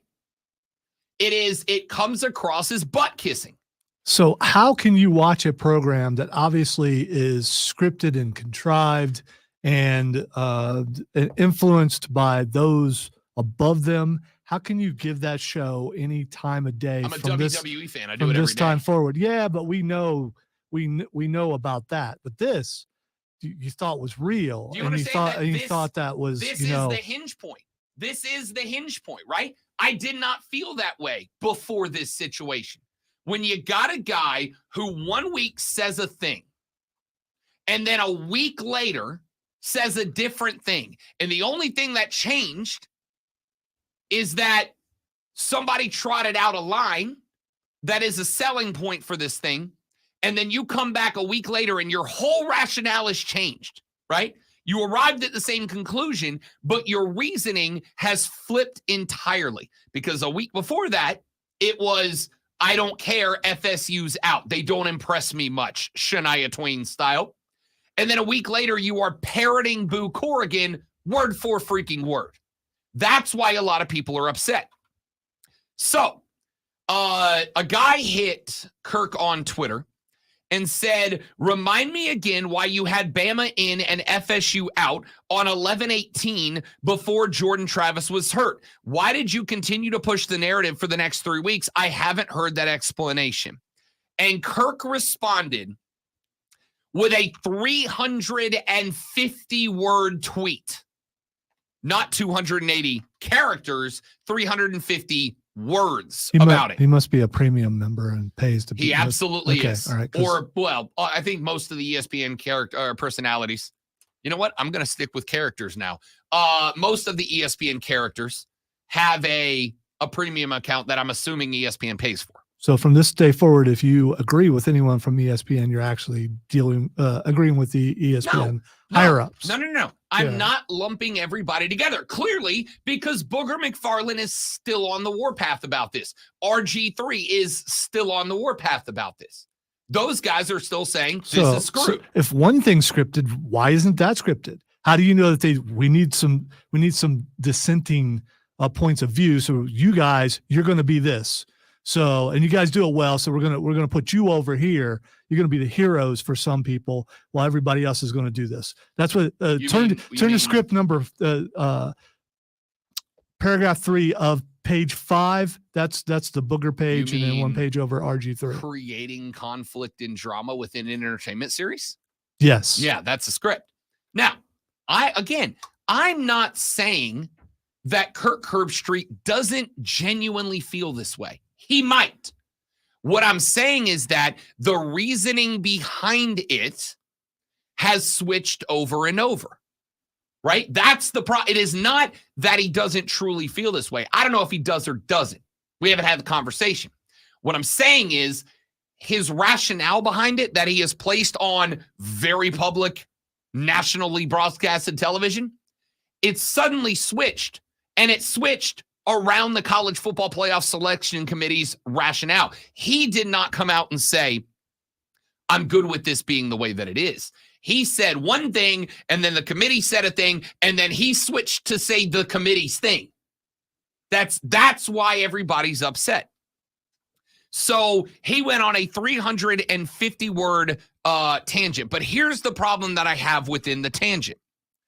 He wrote this whole thing about making the argument between best 4 and most deserving and yada, yada, yada, and that's all well and good. But then he gets to the middle and he says, quote, it's funny when FSU went ahead of the U in 2000 after Ken Dorsey and the boys beat the Noles, and FSU went instead of a deserving Canes team to the BCS championship where they lost to Oklahoma. I didn't hear from all of you about the system being rigged and it's not fair. You were big fans of the turnout back then. Of course, most of you in this despicable lunatic fringe probably didn't even know about 2000 when the Noles got the benefit over a great Miami team. All right, Kirk, take a breath. Let me respond to that. Number one, That is the biggest false equivalence I have seen on Twitter in a very long time. And there are people who have made an entire career out of false equivalencies. Sounds legitimate to me. It's absolutely not. The BCS championship was not dictated or determined by people voting on subjective criteria. It was computer models spitting out numbers. That is entirely a different world. So you're saying people voting is better than the computer? No, you're missing my point entirely. I'm saying don't trot out a stupid false equivalence to defend your narrative. Defend your narrative on its merit. Don't trot out an entirely different subject, especially when that subject is not a tit-for-tat comparison. I know you're angry and everything, but I think it's a good comparison. It's not, Lonzo. It's an entirely different thing. It's an entirely different thing. If you said, this restaurant is my favorite, and I said, no, it's not because I watched Godzilla last night, you'd be like, what the hell are you talking about? That's a whole different thing. By the way, I did. It still holds up. I don't. It holds up. I don't think that's what he did, but what you just did was that was awesome. Comparing the playoffs to the BCS, they're not the same thing. It's like every time that we've made the joke about certain people on other sports shows, when something happens in the NFL, Jalen Hurts threw for 300 yards last night, and they're like, let's talk. How does that impact Dak Prescott? It doesn't. It's a different team. It's a different team. It's a different thing. Comparing the BCS to the playoffs, comparing computer simulations 23 years ago to a group of dorks in a room in 2023 are different things. Number two, and this is probably a trigger for me, I am a lunatic fringe. I am lunatic fringe. It's an excellent song. Every time you talk about it, I think of that song. I don't disagree with that. Yeah, it's a great song. Yeah. But no, Kirk, thinking that FSU earned a spot does not make you lunatic fringe. You know what does? The emotion, how you're acting and how you've acted ever since. Because it would, if I walked into a room and I see someone, calm on one side and see someone going nutso on the other side, I might think lunatic fringe. I might think that. I might. Sure. I mean, if you don't care about the arguments or the rationale or the logic and you just care about how someone looks, then have at it. But I don't think that's the good way to determine who's right and who's wrong. By the way, you're rocking the green today. I am. It looks good. I agree. And look at the wave today. Like the hair is on point today. Yeah, it might be too long. Oh, she's totally listening right now. All right. So I do not appreciate being called lunatic fringe. And for the record, I understand before anybody fires off that smartcastic phrase, yes, people in the lunatic fringe also say they don't appreciate being called lunatic fringe. I don't think anybody who thinks FSU to be being the first undefeated conference championship team to be left out is not okay, is lunatic fringe. Third off, Kirk dropped my favorite thing. He dropped my favorite thing. He said, quote, I watch 10 to 15 games a week live from September to early December. I think I'm allowed to have an opinion on who I think is better. Okay, look, right. But do you know who else does that, Kirk? A lot of us. A lot of us. Listen, my man, and I appreciate this. I really do. At least you had the cojones to say, it's my opinion. And that's all that matters is my opinion. I appreciate that. At least we've drilled down that, yes, this is subjective. It is a subjective process. And therefore, people are allowed to have an opinion about your opinion. You have acknowledged it as a subjective process, and we all knew that it was, and I appreciate that. But when you say, well, I watch football, so my opinion is important. Well, then guess what, Jack? So's mine. All right. I don't want to fight, but before now you're acknowledging that he's given his opinion. Earlier, you were kind of make it sound like he was giving ESPN's opinion. Oh, I think again, here's the reality. Kirk Herbstreit is the face of college football for ESPN. Agree or disagree? He is one of them, yes. No, he's the face. No, he's one of them. Feinbaum's the face of SEC football. Tebow's the face of former players. But if I say ESPN college football analyst, you're going to say Kirk Herbstreit next. All right, he's the guy. Not me, but He that's fine. That's fine. He is the loudest voice on not loudest literally, but he is the most featured voice on game day. He is the only main primetime football guy who is doing game day and their highlight game of the week, and he's on Thursday Night Football. Kirk's the face of college football for the biggest sports broadcasting network in America. Who would you say is? Pat McAfee. Get out. He's absolutely not. He's absolutely not. He is the biggest character in college football. When I say character, I mean like the way that I am. He is the only reason why it's worth watching the show. Maybe so. It doesn't change the fact that it's McAfee's show, or that it's Herb Street's show, and McAfee's a personality. I bet Desmond Howard would say that he's the face. I don't care. I don't care. Go defend Michigan more, Des. Or maybe Reese Davis would say he's Reese the is face. a moderator. He is not the main dude. Now, this is an argument we can have at another time. The point that I'm making here is when Herb Street talks on the single most viewed college football program in America, he has a massive sway on the influence that show has. He just does. And so for him to be trotting out Bama before FSU, is it his opinion? Yes. Is he allowed to have it? Yes. But you know what, Kirk? Sometimes when you put out an opinion, people scratch that. Every time, everywhere that anyone voices an opinion, people have the right to tell you your opinion sucks. I love people getting mad on social media when they put out an opinion and they get dragged for it and they go, it's my First Amendment right. Yes, it is. And it's mine to tell you your opinion sucks. All right, your opinion on this whole thing doesn't suck, but it is wrong. No, it's not, and that's fine. You can tell me that, and I can fight you back for it. But the point that I'm making here is when you are a part of the narrative that is crafted, when you are one of the loudest voices crafting the narrative, and your narrative is injurious to a group of people, you don't get then to go online and go, why are people being mean to me when they say your opinion sucks and we don't like it? You have to embrace that. Is injurious a word? Yes. I've never heard that word before. Yes, it is. That's awesome. It's lawyer speak.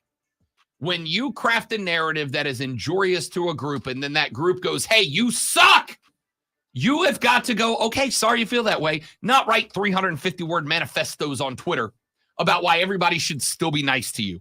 I love Kirk. I do. Great dude. But stop kissing FSU butt when you were the loudest voice in crafting the narrative that they should be abandoned. You did it. You have to own it, my dude. You just do. Let's take a break. I got a bunch of texts you guys have sent in so far, and I will respond to them when we come back. And then we're booked for the back 2 hours of the Rob Brown Show in the Fan Upstate. Cables. All right, guys, quick live reading. We're coming right back. Don't go nowhere.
we're back.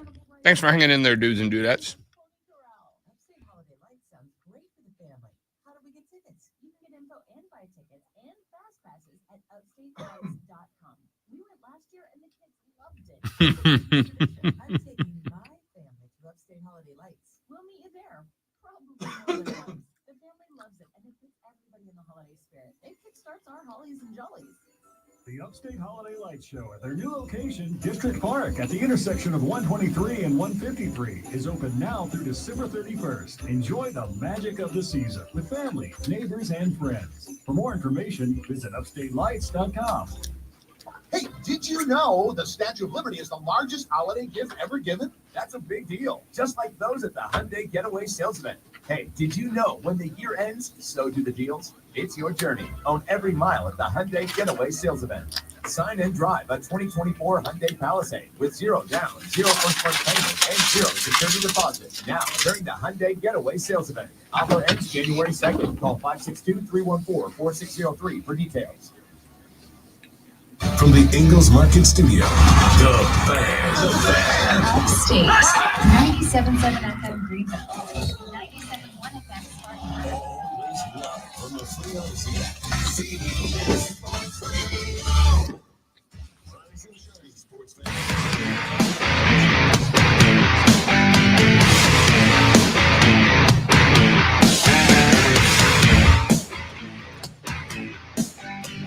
Wrapping up hour number 2 of the Rob Brown Show here on the Fan Upstate. We've got some texts that have come in so far.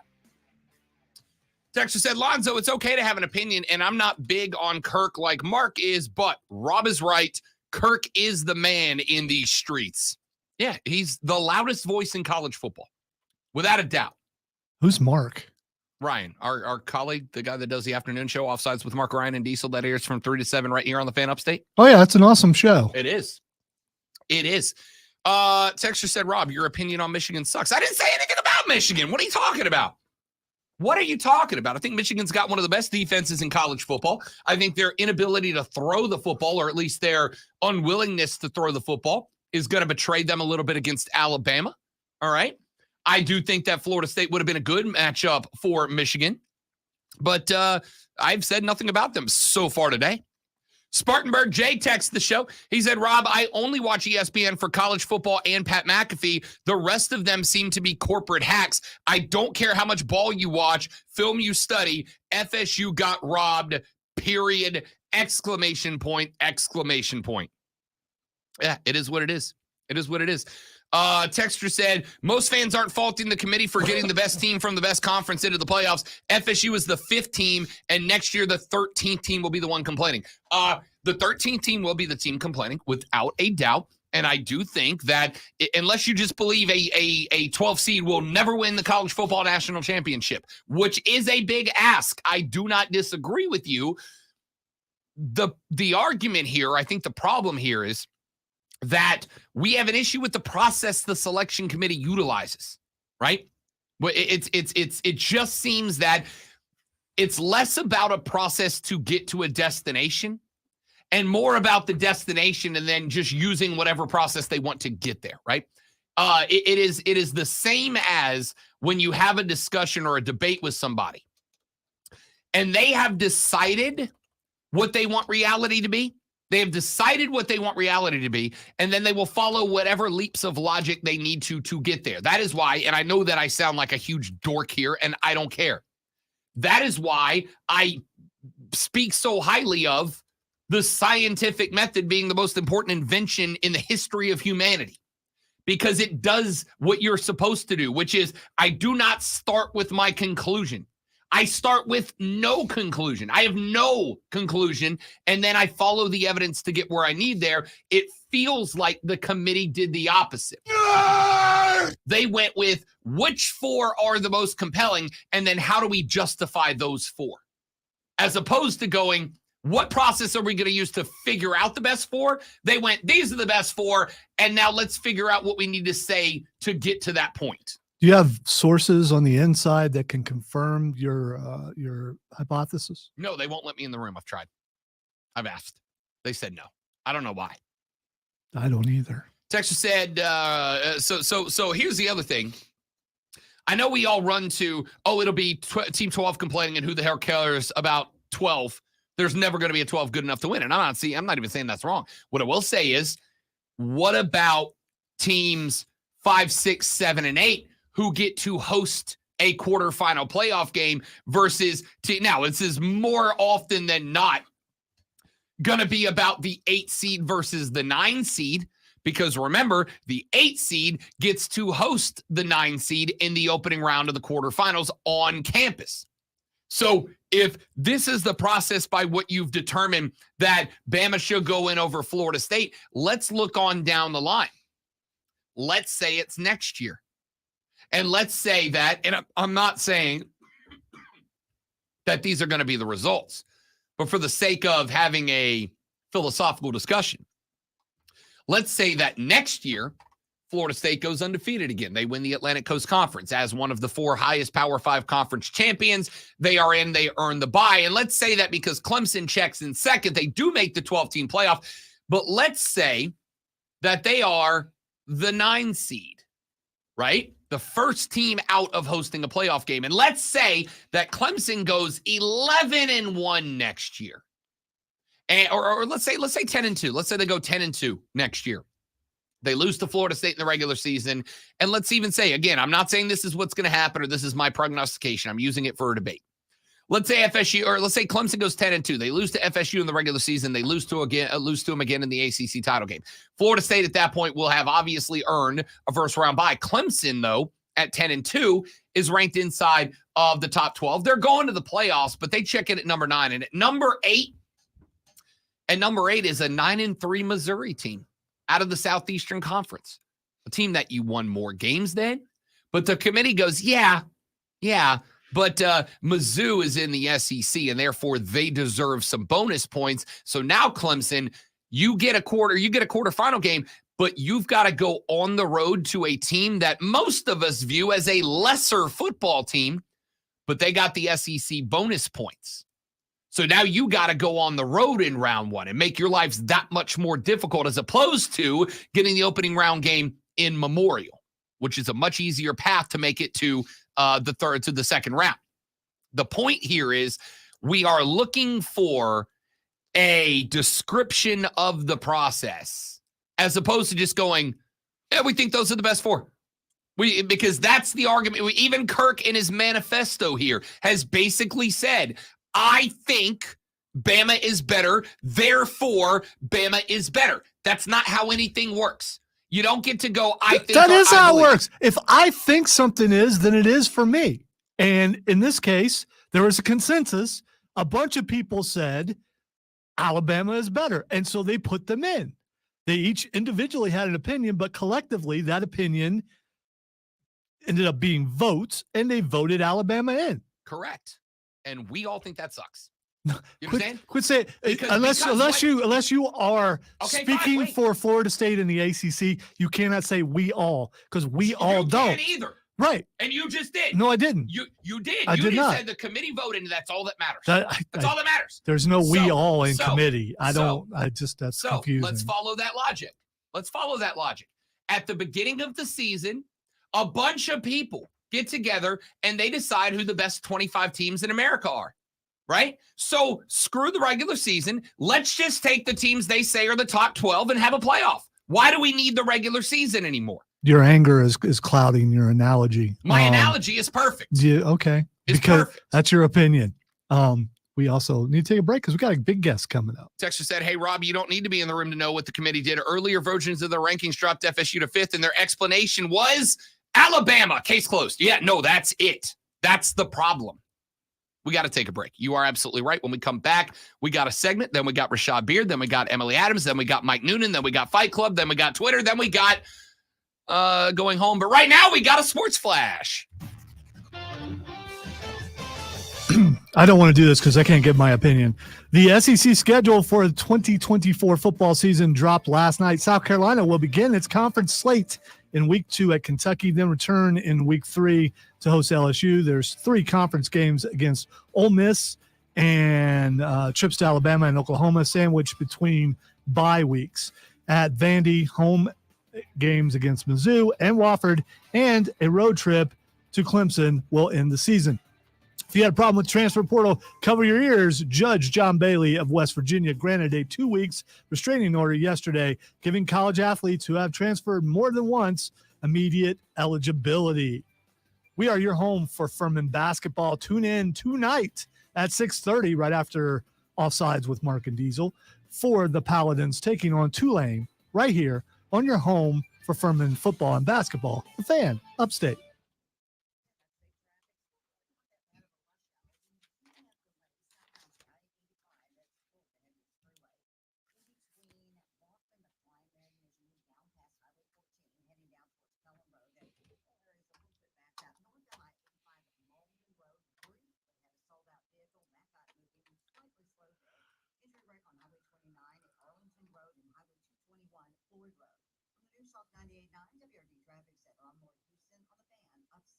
The Upstate Holiday Light Show has a new location, the District Park at the intersection of 123 and 153. Millions of new lights, carnival rides, a petting zoo, and pony corral. Open now through December 31st. UpstateLights.com. That's UpstateLights.com. I'm Clemson head football coach Davos with my friends at South Carolina. Got my hours mixed up. Thought he was here at 8. My bad. All good. When he said that, I'm like, did I forget a guest?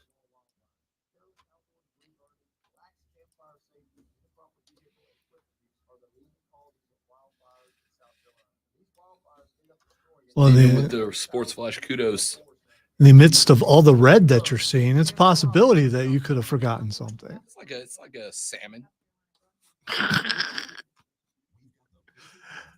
There's an analogy I completely got. I guess it's isn't it? I guess it's that's not an analogy. Salmon's like a light red. No, I said I got it. It was simple enough for even I to get it. Thank you.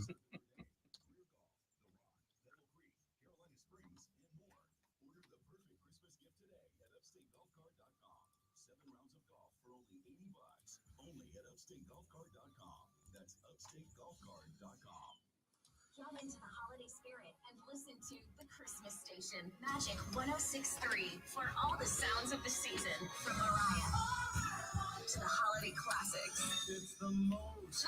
I don't think I've listened to an entire Christmas song yet.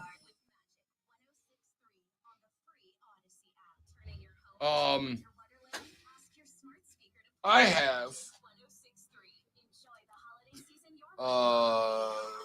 Because Courtney is a huge Christmas music person. Like, that's all she's listening to right now. She's all Christmas music.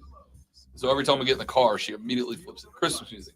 I am also, and I have not, she knows, but I haven't talked about it. I think I'm also playing the Wham Christmas game again this year. Oh, okay. So far, I've avoided it. I've not been corrupted yet. But every time she gets in the car and turns it on, I know, like, I'm playing Russian roulette with Wham. It could be done in 5 minutes if I wanted it to be, Steven. Because country's easy. People who come to cricket stay with cricket, just like our customer Jerry. I'm the singer and guitarist in a band, and I use my cricket phone for everything. It's basically Except, unlike John Denver, Rob's hat is completely country. There's no doubt.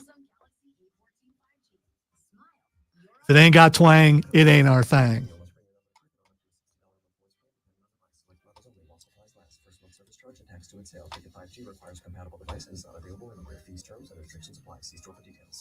Sunday on Compass Media Network's coverage of the NFL. The band's on holiday hiatus. Rob's hat. As Dak Prescott, the NFC East leading Cowboys, look for a 6th straight win, but Josh Allen and the Bills are looking to keep their playoff hopes alive. It's the Dallas. Plus, I'm presently working on Christmas stuff, so,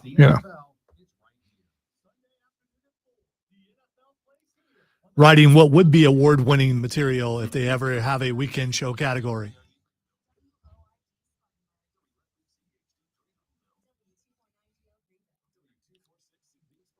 Finish is easy. Recording, that's totally different. Getting all the people together that are willing to do it, Getting a group of adults together to do anything is impossible after the age of 28. Unless they're scheduled. Yeah. And even then.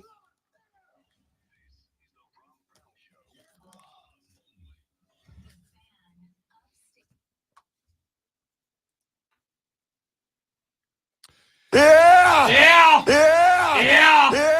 The third hour of the Rob Brown radio program goes now, ladies and gentlemen. This is the Fan Upstate. Welcome back. Rob and Lonzo with you on a fabulous Upstate Thursday morning. Blue skies as the sun crests the mountains of upstate South Carolina, the foothills of God's country.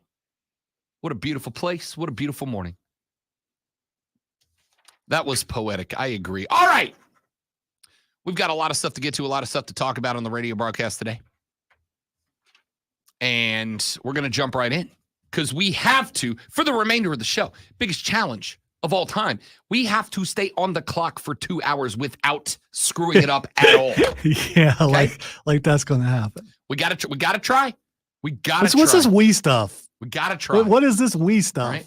Hey. I mean, you need to, You're responsible for this show too, buddy. Yeah. I would even argue you're more responsible than me for this show. As far as keeping things on time, you're right. You're right. Yeah. I am. It's a we thing. But I mean, we're in this together. But I can't. Well, I could. There's no I in team, Lonzo. I could cut the host off when he's going long. Yep. I could do that. That's usually it usually don't work at a place very long if you do that, though. I mean, I don't have that kind of power. Coming up, we got Rashad Beard in the next segment to talk Carolina Panthers. We've got Emily Adams in the segment after that to talk South Carolina Gamecocks. We've got Mike Noonan, the coach of your national championship winning Clemson Tiger men's soccer team, coming up after that. We got Fight Club with the great one coming up after that, as if that hasn't been the whole show so far. We've got Twitter coming up after that. And then we got the end of the show after that. So let's jump right in and let's start with this. And this is where I am going to have some fun. I would even call this potentially light trolling. All right. So you're saying you haven't had fun so far? Oh, I've had a blast so far. Okay. All right. At a moment in time where the four-letter network is being accused of a bit of favoritism towards the conference whose rights they will own entirely next year, the Southeastern Conference, last night on ESPN, they did not cover the multitude of great NBA games that were taking place, and there were some good ones, including Giannis popping off for 64 over Tyrese and the Pacers, the Lakers, and the Spurs. No Braun last night for the Lake Show as they went up against Victor Wembanyama in a game that came down to some late game action. They covered none of that because instead what they elected to show was a 2-hour near commercial-free schedule release party for the 2024 SEC football season. Yes, they did not cover all the sports. They just dove headfirst in and did exclusive Southeastern Conference football coverage for 2 hours. Okay, I don't understand why there's a problem with that. Because when they are being accused of SEC favoritism and they are ignoring all of the other sports going on to just talk about what and what alone, the SEC, it doesn't look great. I'm just curious because, memories being what they are. A year ago, did they do this? I don't remember. Okay, because if they did, they would be being consistent, and that would kind of kill. I believe that last year they did it on the SEC network, which, by the way, would be the correct place to do this, not on the national ESPN. While there is NBA and NHL that action taking on around the country, was Pat McAfee on that? No. All right, so that's why I didn't watch. It was Tebow and it was who else? I think Booger was on there for a while. I want to know about college football. I want to see the face of college football. So I want to Street. see Pat McAfee. So why would I watch a show that he's not on? South Carolina's schedule was amongst the SEC schools that were released last night. We talked a little bit about the opponents on the schedule. Now we know the order in which the Gamecocks will have them lined up. They will open, as we knew, August 31st when they take on Old Dominion at the house. Then they will go on the road a week later, September 7th, when they go to Kentucky. They got the UK game, it was a mild rivalry late. We'll see if it stays that way, but September 7th on the road at Kentucky. They return home on the 14th.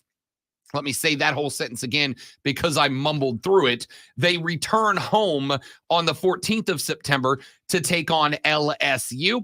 A week later, at the house again, they welcome Akron. So out the gate, they've got a pair of SEC games in the opening 3 weeks with Kentucky and LSU on the road in the Bluegrass State, back home for the Tigers. Then they got Akron And then September 28th, bye week number So 1. they got the culture game, they got the family game, Flammable. and then they got the Mighty Zips. Then the Zips. Yeah. That is correct. 2-2, 3-1 at best through the first 4. Dude, I don't know. I mean, we don't know who. Well, we believe Sellers is going to be the quarterback.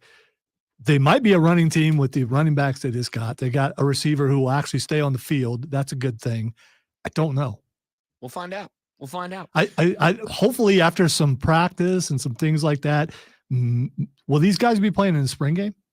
These transfers?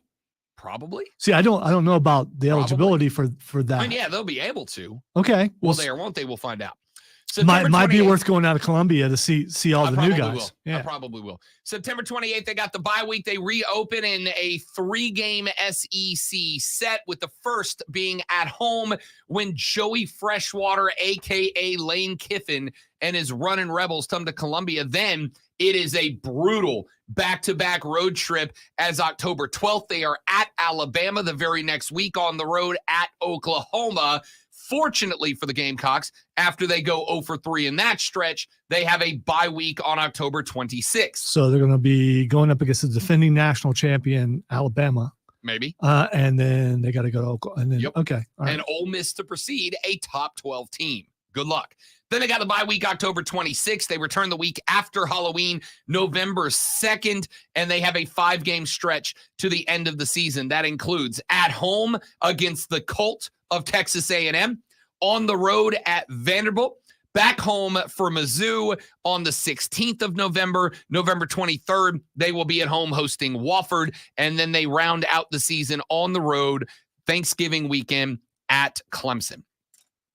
The 3-game stretch of Ole Miss, Alabama, and Oklahoma, the best news for you is you get a bye week after that, because that is a tough 3 games. Like, real tough 3-game stretch in the middle. You come back against the Colt. You got Vandy. I like the end of the season. I like the last 5 games. You're coming off the bye before you play the Colt. Then you go to Vanderbilt. Should be a win. You come back home for a game that I think is a very intense game. Might be a must-win game for Shano next year. That is at home against Mizzou. Then you're at home against Wofford. A bit of a gimme game before you then head to Clemson to wrap out the season. As the schedule goes, I hate the opening. I despise the middle, but the back end sets up about as well as you could ask it for. You know, sources say that we get new listeners all the time, and those new listeners may not know what the cult is. So maybe you need to explain to them, who the cult is. Texas A&M's a cult, okay? They're a cult. They all dress in weird things. They all sing weird songs together, and not in like a cool, fun way, in a weird way. They all do stupid, goofy religious movements on the field with their bro cheerleaders. And again, I got nothing against bro cheerleaders, but these aren't cheerleaders. They're dorks in overalls for no reason, telling lame-ass jokes, pretending they're funny. They're dorks. And not in like the cool, fun, I love that guy, he's kind of a dork, but he's my guy. No, these are dorks. Texas, listen, bullying is bad. Don't bully people. But if you're going to bully somebody, make it Texas A&M Yell Leaders. They deserve it, okay? Bullying is bad. I despise bullying. You should not bully anybody, except Texas A&M Yell Leaders. I just wanted to see you do the Yell Leader physical thing again. Freaking losers, dude. By the way, if you want to see Rob do that, check it out on the stream, on Facebook, on They're YouTube, weird. on Twitch, They're on the cool. X. Texas A&M is likely, let me think. Yeah, I think the only team in America that there's not a game I root for Texas A&M. There's not a game I root for them. Their fans are beyond obnoxious, right? Like, it's one thing for fans to be obnoxious and they're kind of jerks, like Philly fans, like everyone in Philadelphia, but it's almost a little endearing a little bit, to be honest with you.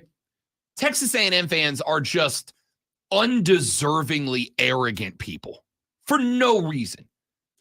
For no reason. Philly fans can point at like Super Bowl wins and appearances and Pro Bowlers and all that. Texas A&M's like, remember that time we had Johnny Manziel? That's what you got? An empty hardware case and Johnny Football was there for a minute. Johnny Football. You dorks. All right, we're going to run to a break a minute and a half early. Why? because waiting in the wings is Rashad Beard. Wow. I The only reason why you're sticking to the clock is because Rashad's been sitting there for 5 minutes. That's Yes. the only reason why you're Yes, doing I feel it. bad. Rashad's in the green room. The great Rashad Beard of the Panther Nation podcast talks a little Carolina Panther football with us. When we come back here in just a moment, the Rob Brown Show rolls on. Ladies and gentlemen, this is the Fan Upstate. Smith. All right, guys, one more live read, and then we're coming right back with Rashad. Don't go anywhere.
Oh, we are back. Rashad, what's up, big dog? You doing all right, buddy?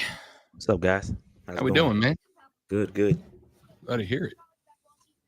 Glad to hear it. Did you pick up your $5 ticket to go to the game this weekend? Hey, PSL owner, man. I already had mine. That's true.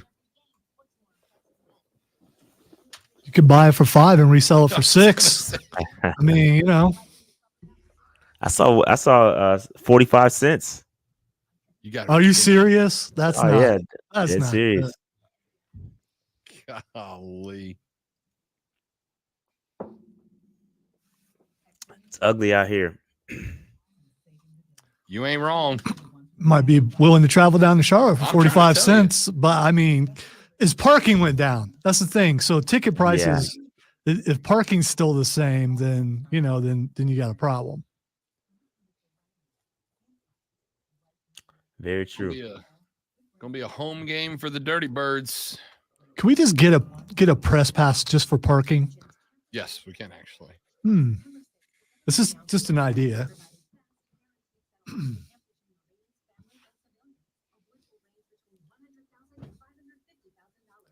If they were playing somebody better, you know, I want to go see them play.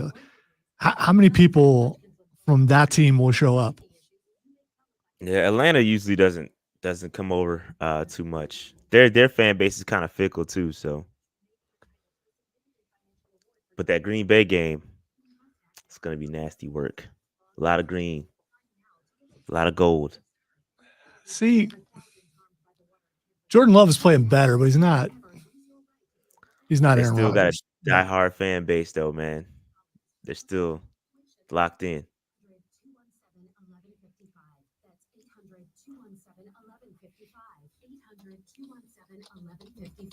Tis the season. Season for what? For the Upstate Holiday Lights Show. Where's that? At their new location, District Park, at the intersection of 123 and 153.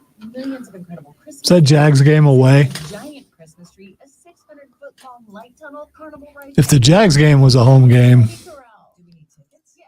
You can pick your dates and That would be worse because 100%. It is at Jacksonville. Yeah. 100% that stadium will be filled with locals who are rocking orange. That would be a True. Jacksonville home game True. because of Trevor. but That's there may true. also be a bunch of long-haired people out there, you know, and I would be okay with that. Bunch of long-haired people. Yes. Like Rashad and I, not you, because you got your haircut. I know, but look how good it looks. I can't help it.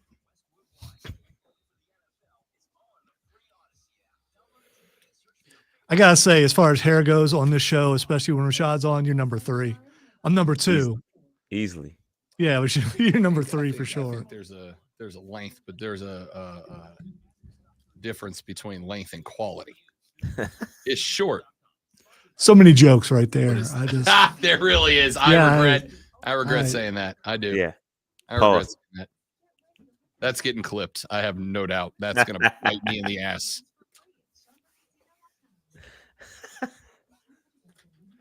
see that was about 8/18/56. Exactly. Timestamp. Love Yeah. it.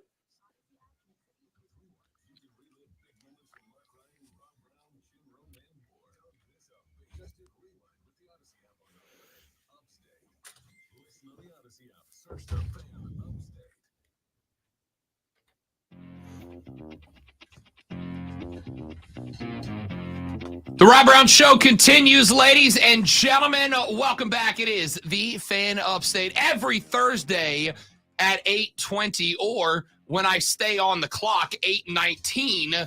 We talk Carolina Panther football, and we do so with the host of the Panther Nation podcast, which you can find on Twitter at Panther Nation PC. But more importantly, make sure that you are subscribed to and you turn that bell on the Panther Nation podcast on YouTube. Rashad Beard's in the house. What's up, big fella? What's up, guys? Another day, another L. That's it's the optimism out of Rashad that keeps me coming back for more, man. I get it. Yeah, tough one on the road. You got Was it a tough one though? It's expected now, unfortunately. it is. Well, here's the thing, Rashad. Let's actually break this game down. New Orleans didn't pull away until late. It took Olave being special. That's probably one of the few bright spots on that team. Jimmy Graham has played 4 snaps, it feels like, and he's got 4 touchdowns. He's at like 100% clip rate right now. But for 3.5 quarters, that game was that game. Derek Carr had like 60 yards of passing going into the fourth quarter. Y'all had over 200 yards of rushing in that game. I have said all season long, because the offense can't sustain drives, the defense is exhausted. It looked to me like a defense, Rashad, that if it could catch 3 minutes to throw the damn oxygen mask on, it might be all right. That's been the season. That's been the tell of the story all season. Our defense has been okay. They've been solid. They hold up just enough into the fourth quarter, and then the offense can't sustain anything. They can't put up any points. And I mean, it's just amazing. Like, we just find new ways to lose. They couldn't. We were so bad in this Saints game that they didn't even know how to title our turnovers. Like, they were debating on whether it was a block punt or whether it was an interception or fumble. Like, that's what we've come to in Panther Nation. They don't even know how to title our turnovers. We create new ways to lose.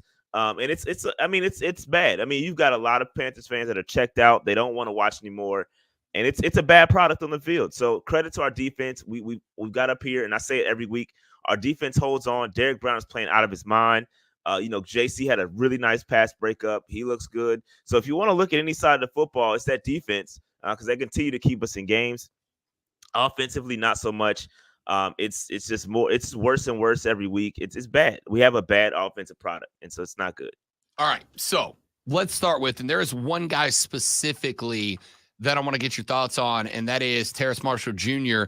Even with guys being banged up, he has now been healthy scratched 4 times in a row. I've got to assume that, number one, TMJ's probably played his last Sunday snap as a member of the Carolina Panthers, but why? What is happening? Is it just a disconnect? Has he kind of hit the mark of, I'm so frustrated I can't do it? Like, do we know what's going on with that?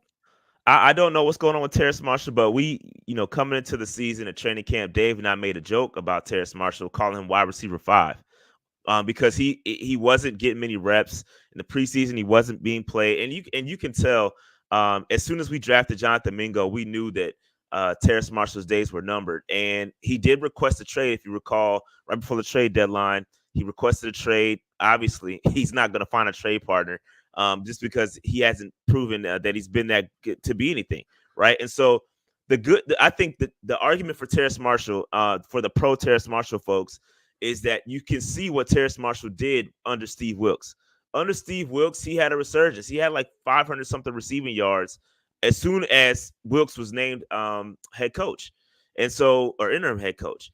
And so you look back, you kind of say, hey, we can build off of something here. He started to look okay. And then we drafted Jonathan Mingo, and that ended all of that. I mean, there's no room for him. You got Adam Thielen, you got DJ Chark. There's just no room for a Terrace Marshall. So being inactive, they're trying to develop Jonathan Mingo, and I think Jonathan Mingo is the future. Terrace Marshall is not, and that's the bottom line. I would have thought that, the Bengals, you send them up there with Joe Burrow, get them back connected, because he was on the national championship team with Jamar Chase and all those great players. He was on that squad. And so I thought that maybe the Bengals would have wanted to trade for him. Not the case. And maybe he may reunite with them in the offseason. Rashad Beard of the Panther Nation podcast here on the Rob Brown Show and the Fan Upstate. We saw Peter King put out in his Monday morning column a warning to any future head coaches. He basically said, hey, if you think you are going to be successful and you think you can have a successful HC career at this level, pass on this job, right? Red lights, warning signs, alarms going off, pass on this gig.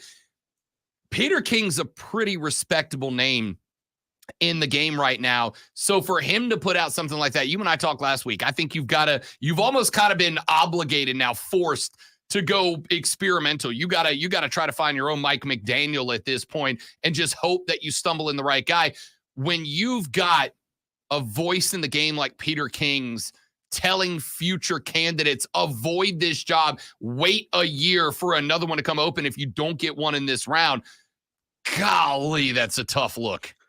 Yeah, I mean, it's a lot. Not only that, I mean, you've got our own staffers texting Ben Johnson to say, hey, allegedly, according to Joe Person, the Athletic article, hey, don't come here. Like, you gotta, this guy, man, it's tough over here.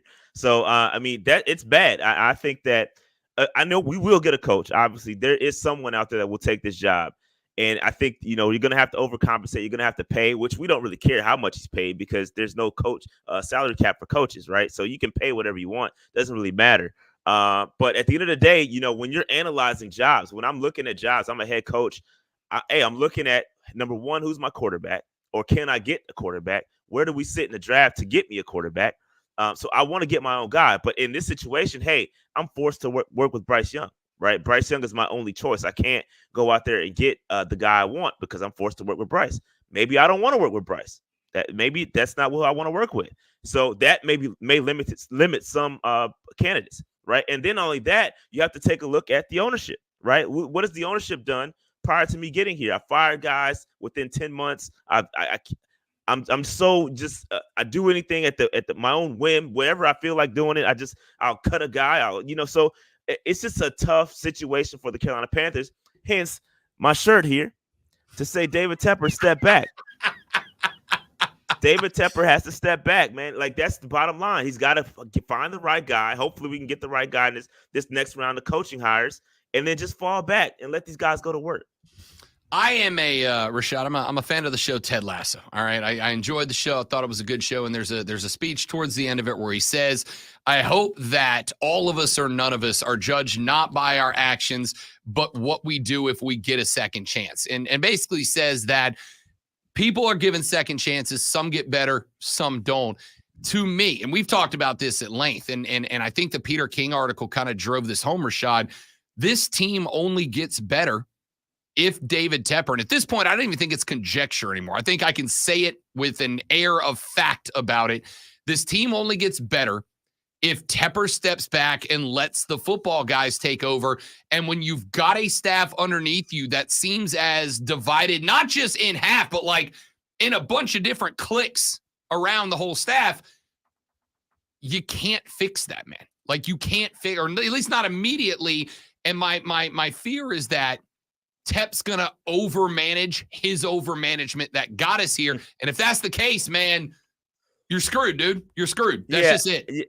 Yeah, I don't know, man. I'm just hopeful that, and again, I've been pounding the table for this Jed York moment, and he didn't have it during his press conference. He didn't have the you can't fire the owner moment and, owning up to it and saying, hey, I'm going to get the right guys in here and I'm going to step back. Like, he didn't have that moment, but hopefully he can have the moment in action, right? The hope is that he gets a GM. Like, he's got a clean house at this point because of what you're saying, right? You've got these different factions and Hunger Games mantra where, you got different cliques, trying to save themselves. And so we've got a clean house. We've got to get the right group of people in here and let those people pick their people so that they're all on the same page, right? When you're forcing a coach you're saying, hey, hire diverse guys, hire these guys you never worked with before, and then they go into business for themselves, you can't be surprised, right? And so you got to let these people do their jobs. David Tepper, please hire the right people. Hire some people to help you hire the right people. Get those people in the building and let them go to work and just fall back. Like, give them time to actually implement what they want to do. And you just got to step back. You got to step back. You got to. I saw the reports that started that the Patriots have reached a decision that Bill Belichick is out. And I saw a bunch of Panther fans, not a ton, but a bunch of Panther fans saying, let's go get this guy, right? He's the GOAT NFL coach. And now we can even put aside the was it Belichick or was it Brady debate. It was Brady, but we'll have that debate a different day. Bill Belichick and David Tepper, if you brought him down, and you're not going to, but if you did, they might actually kill each other, right? Like, they might actually murder each other because neither one of those guys is going to be the one that steps out of the way. And I don't think many other well-founded head coaching prospects would be any different. That's why I keep saying whether or not Tep steps back, the reality is Carolina has backed themselves into a corner where you're going to have to get weird with the hire and just hope you win a lottery ticket, man. Yeah, an interesting thing with Bill. I think, though, with Bill, I think Bill will get the respect from David Tepper because of what he's done in New England. Like, so I think if he were to hire Bill Belichick, I think he would fall back. But the problem is Bill Belichick has a terrible, terrible draft record, right? And then outside of his time with Tom Brady, it's not very good, right? And so, are you really getting what you want out of Bill Belichick? I mean, of course, the culture is going to be great. Of course, we heard Cam Newton say wondrous things about Bill Belichick, and so. But I don't know if it's going to get the results you want on the field with Bill Belichick. The results outside of Tom Brady are not good, right? It's not. And the guy's drafting ability, look at what he's doing up there in the wind. They're just as bad as we are right now. You know, I hear all that, but isn't it better than what the Panthers are right now? I mean, the Patriots are slightly. I mean, like not percentage wise, it's a lot though. I mean, they're like 2 picks behind us. They're not good. Yeah, I mean, that's not the jump you're looking for. Yeah, no, I don't think so. Well, let Belichick be the the guy before the next guy. Look, he's not going to be, because he's going to want 100% full control, and Tep can't do that. He cannot do that. He doesn't know how to. That L this weekend against New Orleans, you talked about offense. I would put out there, with over 200 rushing yards against New Orleans, the foundation appears to be there, Rashad. And it's like, well, let me just phrase it the way I asked it on Monday.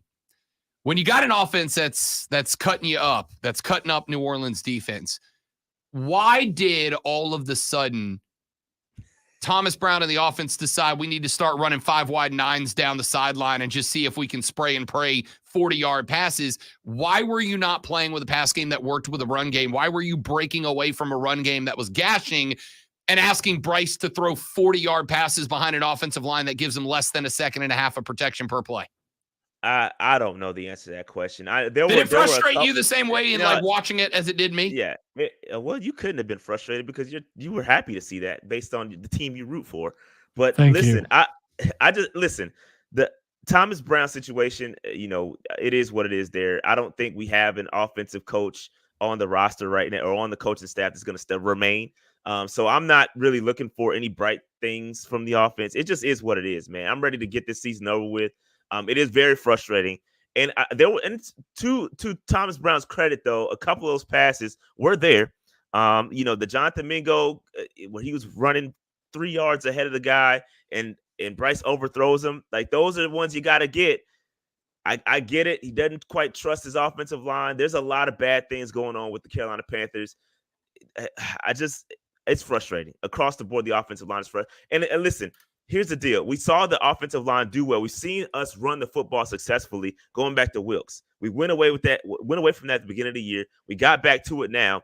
We can run the football successfully. We've seen it the past couple of years. We've seen that. The problem is now you got a quarterback and you want to see him pass the football. You got a nice, bright, shiny toy in Bryce Young, and you want to see him use it. So now we've got to throw the football. You know what I'm saying? So it's a mess. It's a mess. So now that's another hurdle. That's another hurdle you got to find a coach, an offensive-minded coach that can work within the guys that we have, the personnel. It's just a mess. It's a mess, dude. A complete mess. I got to tell you, in the year and a half we've been having Rashad on, I think that's the first time I've seen him just throw the hands up and sit back in the chair like I'm over it. Real quick, we got another minute or two with Rashad. Did you see the tweet going around from Thomas Brown's wife, right? So his wife, Jessica, puts up a tweet in response to a fan who said, I think, and I'm paraphrasing, but close, no cap, Thomas Brown's got to go at the end of the year. And she wrote, "We're already fired. We're already gone, but somebody's got to stick around and call the plays. If you know anybody else who can do it, call Tep and let them know so we can move on." Again, paraphrasing, not quoting there. But I saw that. And basically, Rashad, I've been hanging on. I don't care if the Panthers don't win another game. Just show me improvement, show me steadiness, show me some constitution amongst the coaching staff and this team and the players moving forward. Dude, I think that's the moment when I read that tweet that I went, yeah, nothing matters this year. Nothing matters. Nothing matters the rest of this year, because if you've got offensive coordinators' wives out there blowing up fans going, "We're already fired. We don't care anymore." My man, there's nothing to salvage here, dude. Yeah, it's done, and that's a great point. Seeing that is like, hey, they're gone. You know what I mean? So like, there's no point in what are we even looking for because the next guy's going to come in and revamp the entire offense again. So there's no point in. I mean, you can look at some micro things like the buzzword of the day, Bryce Young's footwork. Is his footwork getting better? You can look for things like that, but outside of that, there's really nothing. I mean, you can look at some chemistry issues. Can Mingo connect with Bryce? But outside of that, man, there's nothing else to see here. We're done. It's nothing else. Looking forward to next year. Get the coach in here. Let's see what else we can build. Yeah, I mean that's it. All right. So people want to know where they can get the shirt. I have a link. I can put it in the chat. I gotta get it. Throw it in the chat. Send it to me in a tweet. I'll put it out to the Armada coming up in a little while. Yeah, I think I want one because it's a dope shirt. Yeah, I don't hate it. It's a cool shirt. I don't hate it. Well, it's a sad shirt, but at the same time, it's sad. Yeah, but it's the state that we're in. Yeah, it 100% is. Yeah, I'm at a point now when I saw that tweet, it was kind of the moment of okay, like that's nail in the coffin on the 2023 season. You're not well, I was hoping maybe you snag a shock victory somewhere. Maybe you have a game where BY has that breakout 280-yard, 2-touchdown day, and you go, there it is. That's the flash. We're waiting for the flash. But it is, and to finish up the thought, and then I'll let you respond before we let you go, Rashad. The other aspect I have is I could not feel worse for Bryce because when you have got a coaching staff that's got wives out there saying, we're already fired, we're already out, that is texting the biggest name left on the board to be the coach next year saying, don't come here, et cetera, et cetera. When all that's happening, there's no Tinder for Bryce Young to use to have that flash, right? Like it's so inept at the base that there is nothing for him to latch onto and have that breakout CJ Stroud game we've been waiting on. And that sucks for him more than anybody else, dude. Yeah, I got a very short response to that. Starts at the top, man. We get that fixed and everything else will fall into place. That's it. I mean, there's nothing else to look forward to until we get the right guys in the building. And that's the biggest concern right now is are we going to get the right guys in the building that are going to help develop Bryce Young? Because I have not given up on Bryce, for the record. I think Bryce is still got something. You can see some small bright spots in his game. Like when we do see him, the wide receivers drop the football. And so it's always something, right? If the wide receivers are open, he misses. And when he drops a dime, they drop the football. So it's a mess, but we got to get the right guys in the building, and it starts at the top. Come back next week when Rashad joins us on Thursday, and we're probably just going to talk like video games and movies the whole time because that's it. Rashad Beard is the host of the Panther Nation podcast. You can find him on Twitter at Panther Nation PC. Make sure you are searching and subscribing to and turning notifications on for the Panther Nation podcast on YouTube. You guys going to do anything other than just turn the cameras on and blank stare into them for a couple hours this week? Yeah, but I'm probably going to go live. I don't know. Because it's going to rain on Sunday, so I don't know if I'm going to go to the game or not. I don't know if it's worth my time, to be honest with you. So I may live stream it. I don't know. We'll see. I mean, notification bell. Tickets are like $250 right now, so including fees. Including ticket. Yeah, Ticketmaster's actually paying you to take them at this point. Rashad, my man, sorry, buddy. We're gonna keep doing the interview until Rashad calls me and goes, I'm done. Yep, that's it. Gotta keep doing it. There it is. All right, big dog. We'll see you next week. Appreciate it. I have a good one. Rashad Beard, host of the Panther Nation podcast, again on Twitter at Panther Nation PC. You can also make sure you are subscribed to their YouTube channel at Panther Nation Podcast. For those of you that have joined us from the PNP Army, stay tuned. Go to our Facebook page, The Fan Upstate, our YouTube page, The Rob Brown Show. Subscribe to that. We're going to keep this bad boy going. Emily Adams up next to talk Gamecocks. We got Mike Noonan, head coach of the Clemson Tiger national championship winning soccer team at 9. Fight Club, MMA, boxing, and pro wrestling at 9:20. And we wrap it up with Twitter trending topics on the way out the door on The Rob Brown Show on the Fan Upstate.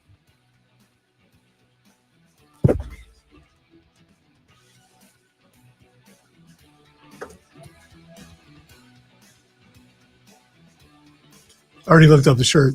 I might be getting that payday. It's a good shirt. It's 25. I've spent dumber money on other things. With sizes up to 5XL. So I'm good. Rare Species says Bryce is a bust. Stop it. Man, like I said, if you asked me to win a NASCAR race in a 2022 Honda Accord, it can't be done. I don't care how good of a driver you are. If the equipment under you isn't good enough to win, you can't win. That's just how it goes.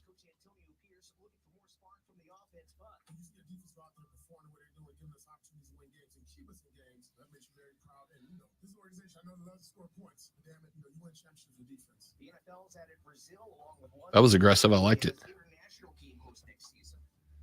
All right, guys, we're going to step away for just a minute while we get Emily lined up. We will be right back.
right, dudes and dudettes.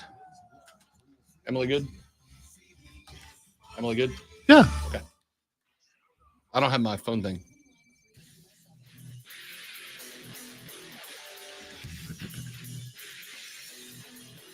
The Rob Brown Show carries on, ladies and gentlemen. Rob and Lonzo with you. It is Thursday, and it's around this time every single Thursday. We take a short trip on down the road to Columbia, South Carolina, where we find our next guest. She is a beat writer that covers the Gamecocks athletic department. She is the ever lovely Emily Adams joining us here on the show. Emily, good morning. How we doing? Do we have Emily plugged up? Working on it, maybe? I don't know. We'll see. Emily, do we have you? You know, someone. Yeah, can y'all hear me? Yeah, we're good. It's my fault.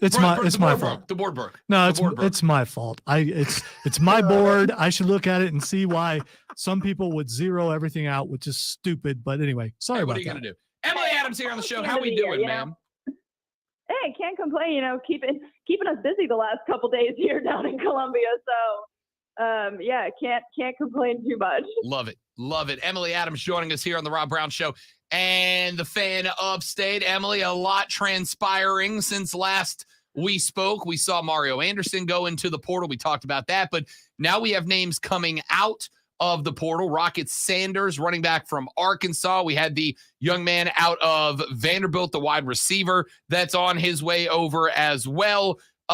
Just your thoughts overall on the way Shane is working the portal. I mean, look, he's very clearly targeting positions of need, running back and wide receiver, probably at the top of that list. What are your thoughts watching the news in and out of the portal for the Gamecocks the last week? Yeah, I mean, the names coming in were really the biggest thing that I was watching, just because, I think that was going to be very telling as to how concerning the names coming out were. And so far, so good, I think. It's adding a guy like Rocket Sanders, who, not only is a name, but also is, a huge position of need, a huge, upgrade from what they've had the last couple of years. So, getting that one was obviously big. Another Power 5 transfer, obviously, in McGowan. We've got another one on the D line as well.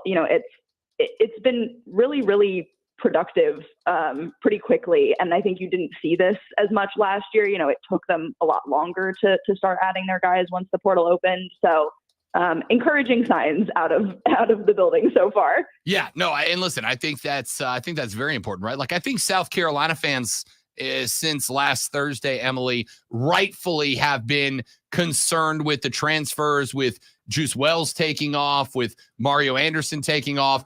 Listen, if you were concerned about those two guys leaving, I think you got to be relatively okay. I don't think you have matched what you've lost with the potential of Juice Wells. But as far as getting Rocket Sanders, with the exception of the injuries last year, I think that's honestly an upgrade over Mario Anderson. So, listen, I'm not saying you got to be thrilled about what's happening right now, but at least progress is being made, bringing in available names at the spots you need the help. Yeah, I mean, that's the thing. You look at the roster, a week ago, and you look at what the roster looks like today, the holes are a lot smaller than they were when the portal first opened, especially on the offensive side of the ball. They've obviously, gone after a few guys on the defensive side as well. I think, that's where I would like to see them add a few more before this window is done. But yeah, I think rebuilding that offense, making sure they had, talent in the building, talent to support, if it is Lenora Sellers starting next year, to support a freshman quarterback, I think that's really important. So yeah, I think they've done as good of a job as I hoped for them so far. So we asked the question earlier in the week. We got obviously the Gamecock schedule for next year has dropped. Man, it's tough. All right. It's tough. I think the back half of the schedule, I should say the back, probably 30% of the schedule lines up about as well as it can. You get A&M off a bye, then you're at Vandy before a tough game against Mizzou. You get Wofford before you got to go to Clemson. That's great. But up through that second bye week, including the middle section where you've got Ole Miss at the house, and then you've got to go to Alabama and to Oklahoma. I said about a week ago, I think Shane's got to be looking at 6-6, or else the criticism might become overbearing next season. I'm looking at this schedule, Emily, and I'm thinking I might even give a grace down to 5-7 because this is a rough one. What were your thoughts when you saw the schedule drop last night? Yeah, it's definitely brutal. I mean, I think the one thing when you look at that Alabama, Oklahoma, back-to-back road trip, obviously is sort of what jumps out at you. And similar a little bit to what they had this year with the back-to-backs with Mizzou and A&M. I think, the thing that almost helps you with Alabama and with Oklahoma is those games are probably going to feel a lot less winnable. I think going into Mizzou, going into A&M, both of those games felt like they could be competitive. It felt like, they had a chance to pull upsets in either of those. And so it was almost more discouraging when it didn't happen. I think, if you go in with lower expectations when you're going to Bryant-Denny and to Norman, you kind of have to moderate what you're hoping for a little bit. You're a little more open to the moral victories and that sort of thing. But yeah, I think 6-6 even on this schedule is tough. I think, I don't think Shane's seat is hot enough that he's he's gone after 5-7 next year. But I think that will really, really turn the fire on for 25. We are talking to Emily Adams. She covers the Gamecocks for the Greenville News. Joins us every Thursday here on the Rob Brown Show and the Fan Upstate. What has been, we've got the conclusion of the season, I think, far enough in the rearview mirror now that the knee-jerk reaction to missing a bowl game has probably passed us by. So now that there's been some time to sit and reflect on this season and the injuries and the scheduling and all the different factors that went into making the season what it was, what is the overall feeling, would you say, from inside and outside of the building to Shane Beamer's season this year? Yeah, I mean, I think honestly, I think the last few days, both on the recruiting trail and, with the portal guys, I think having, this official visit weekend that they just had go so well has done a lot to rebuild confidence, internally and externally. Because I mean, losing guys to the portal, not ending a season well, especially when it sort of looks like that's, perhaps a factor in guys leaving.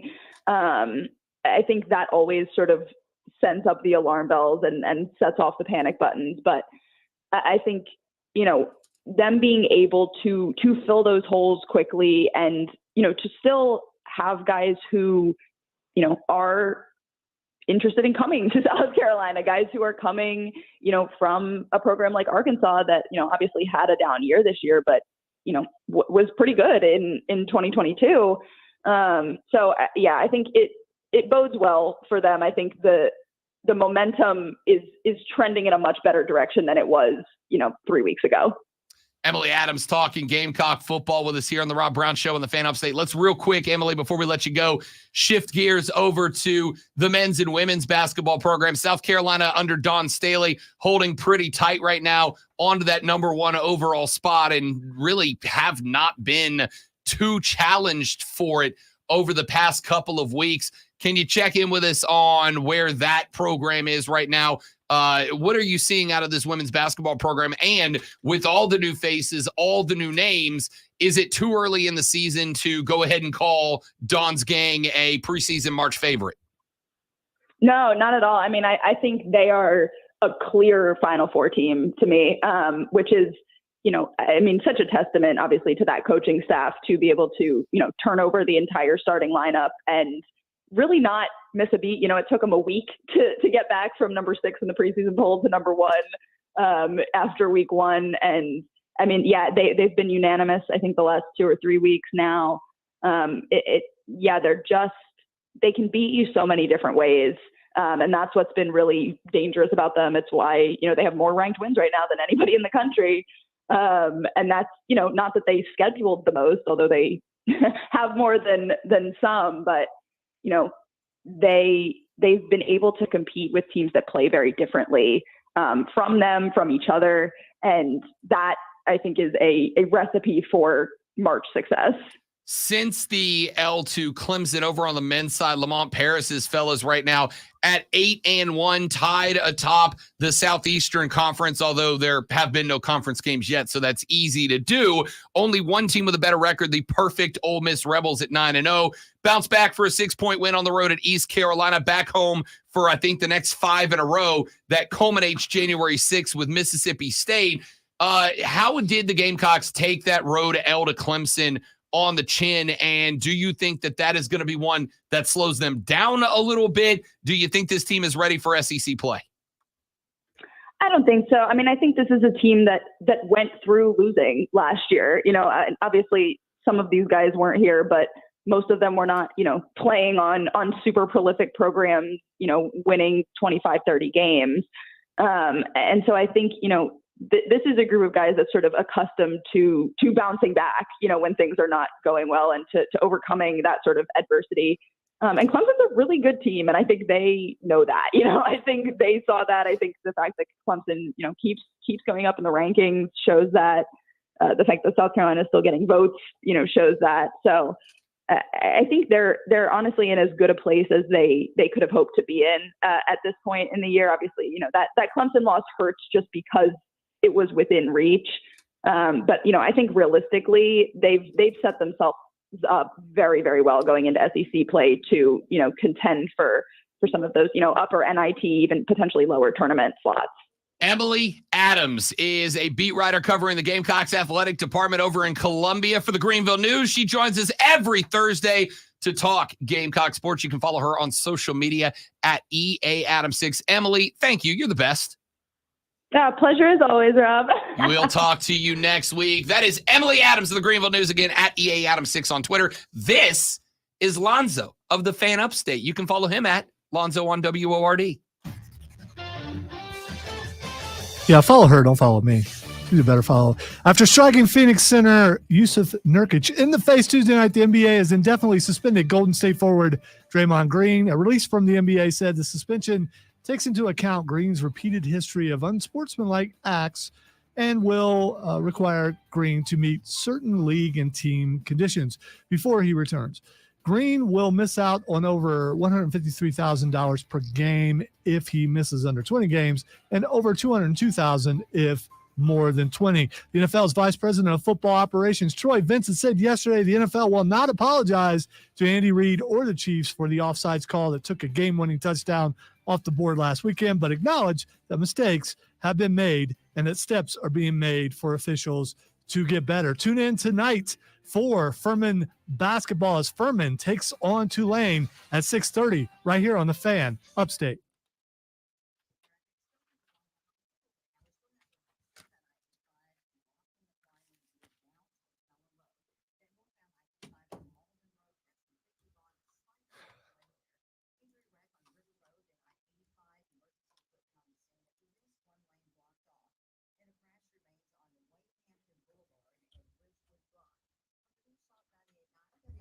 Morning, Rob Brown Show.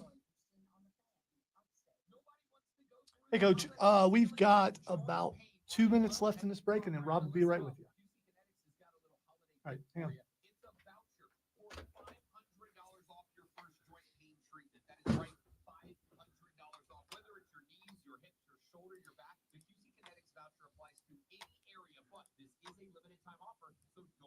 And yes, I do have a telephone voice, and in my mind, it sounds, at least an octave higher than my normal voice. Everybody has a telephone voice. People who say they don't have telephone voices have the best telephone voice. Yeah, their everyday voice is basically a telephone voice, probably.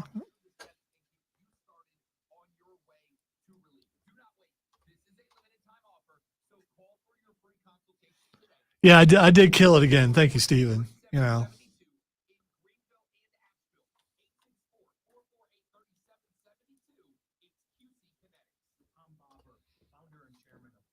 Very soon I'm going to have a break so I can practice. Every day I'm going to practice. So in 2 weeks when we come back, it's just going to be amazing.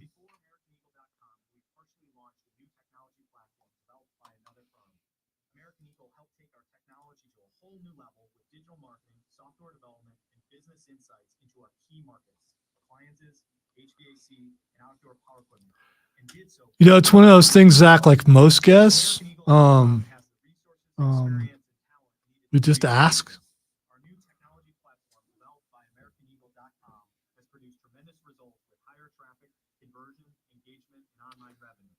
Marcus, you'll have to jump in line behind me, buddy. I already said I'll be the OC for the remainder of the year for $250,000. Luke, can I work with your offensive line if you become okay? Cool. All right. I'd like to work with Icky on his technique as a former left offensive tackle. I mean, I've got some reps. I could For sure. Got some pointers probably. All I need you to do is teach him run blocks. Because that's what we're doing. Yeah, because we're just gonna run anyway. Yeah. 15% quick slant passes. It's like Icky, go that way, hit that guy. Hey, wide receivers. If I call a pass, it's a slant. Every route, every play. If I call a pass, regardless of where you're lined up, you're running a 2 and in every time. Sorry, you're not catching the ball. Block. No, you will catch the ball for like 4 yards. If you can do something with it after it, excellent. Everybody Bryce can't is slant. getting rid of that ball in less than a second. Snap, throw every time. But why is he throwing the ball if you're just going to run the ball every play? I still want him to complete some passes and build some confidence. Oh, okay. All right.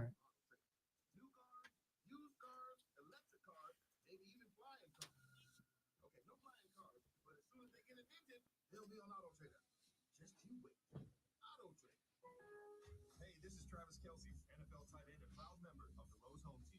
Lowe's knows when you've got the best price, you've already won. That's absolutely why he's qualified, James, because he's the only one that I know who knows ball.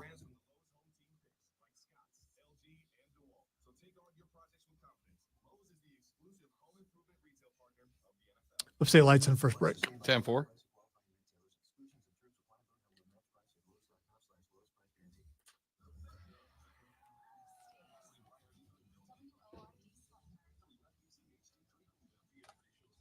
Is Mike on the phone? He was calling us, so I wanted to make sure he did. Yeah, I was discussing my telephone voice when you walked in because I came in after the phone call. Okay, I didn't know that's why you were doing all right. You know, you can put your phone thing up on your thing, and then you would know. I can't. It won't let me log in. I got to call Chris.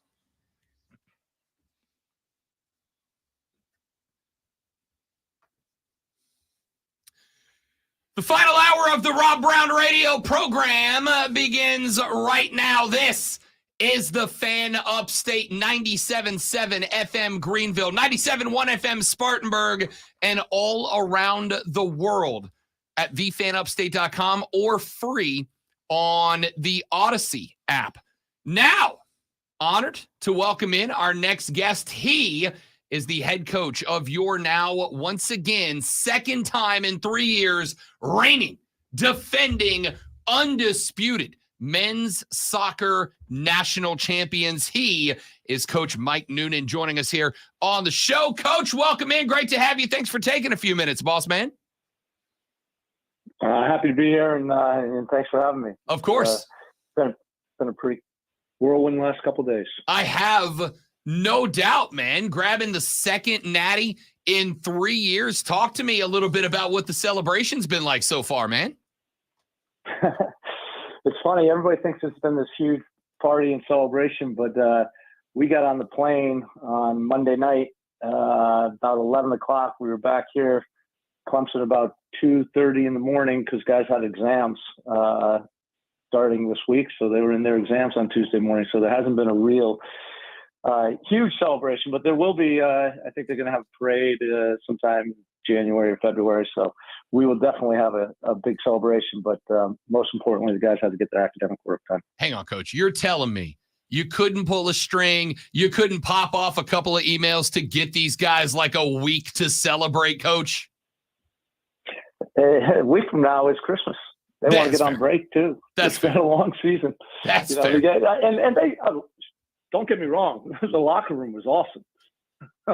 I mean, it was a lot of fun, and we definitely celebrated. But it hasn't been an extended celebration because guys had to finish exams and they're looking to get out of town and get back and see their families and do what's important, which is celebrate the championship with their families and the ones who put them in the position to be able to win the national championship. Mike Noonan, head coach of the Clemson Tigers, claimed natty number 2 with a win 2-1 over Notre Dame. Talk to me about this tournament, Coach, because you guys went until the final few minutes of the final match of this tournament without conceding a goal. Talk to me a little bit about the mentality, because it felt like this team was never in a spot where it was park the bus, don't concede, and counter. I mean, it felt like you guys were on the attack and yet still kept more teams than you did into a clean sheet.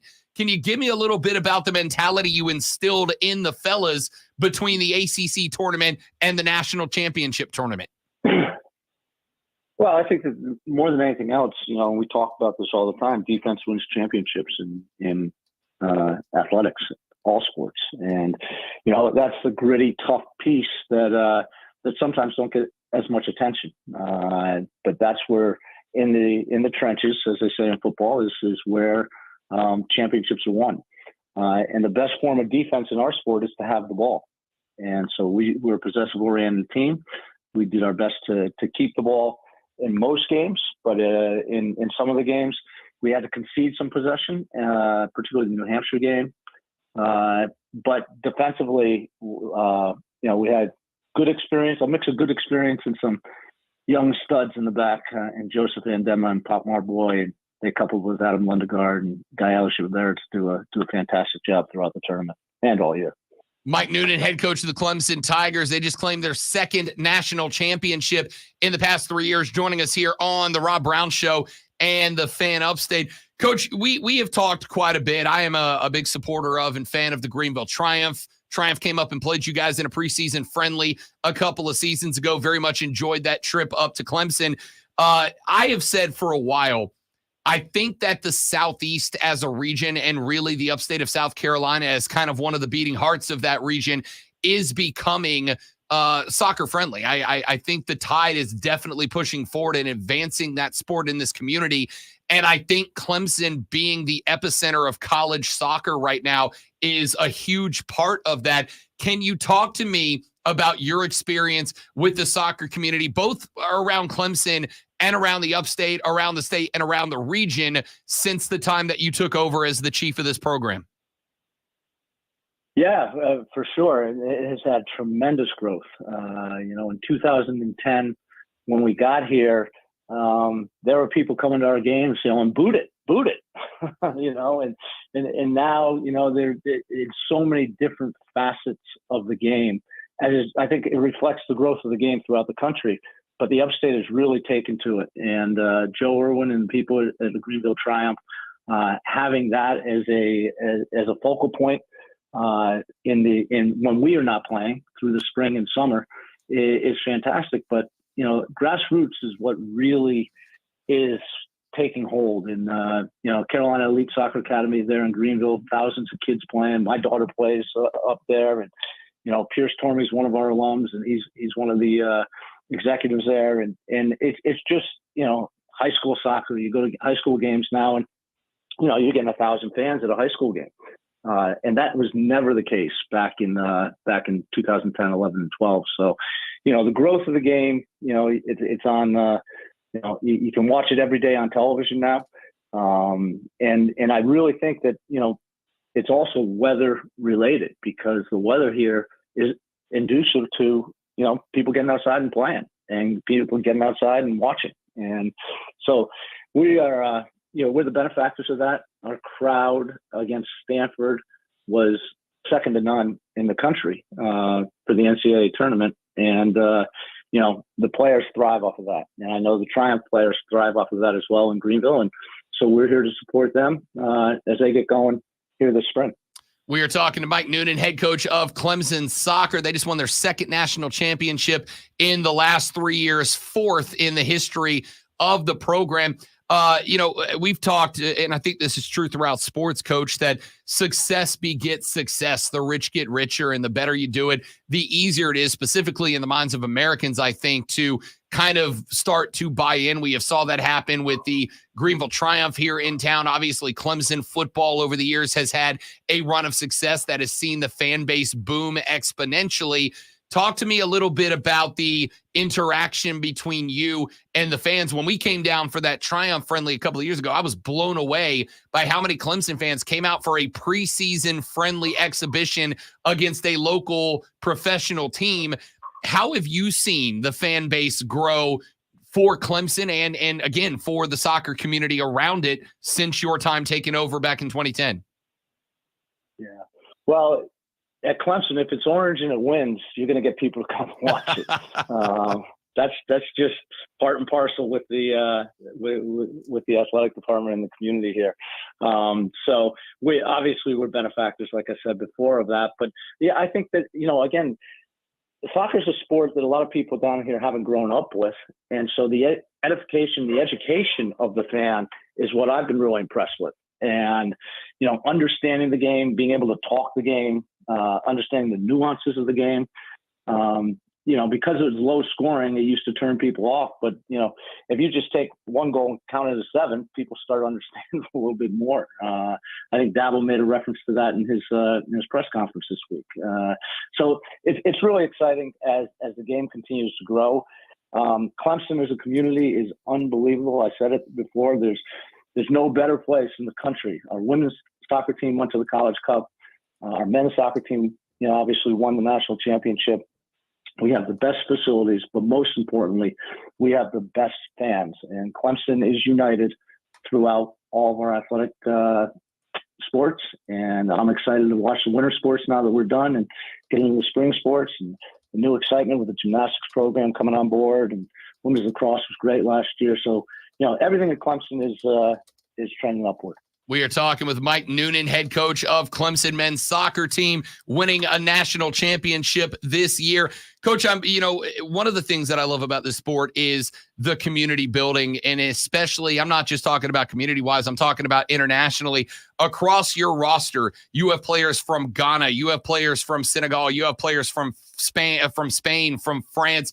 How do you as a coach, because I think you in soccer have a unique challenge of building rosters and doing so not just nationally, but internationally as well. How do you manage having a roster of guys from so many different countries, so many different backgrounds, and pull them together into a roster that is capable of winning a national championship? Yeah, I got to give a lot of credit to my staff. Our recruiting coordinator and associate head coach Phil Jones has done a phenomenal job in putting our roster together with assistance from Camilo Rodriguez and Malik Mbai and Rob Thompson, who deserve all the credit for that. They have tirelessly worked their networks. Obviously, I have some networks that we've worked. There are a lot of Clemson alumni now that are involved at high levels of the game. And like I said, I mentioned Pierce Tormey before, Carolina Elite here in the state. So you just work those networks, and the international players, that's part of the education, right? I talk about that all the time. The diversity of our team is the greatest at the university. And that's part of education, learning different cultures, learning different people's lives, different backgrounds, religious backgrounds. We've got Muslims on our team, we've got Christians, we've got everything on the team, and that's part of having a well-rounded education, and that's what Clemson's about.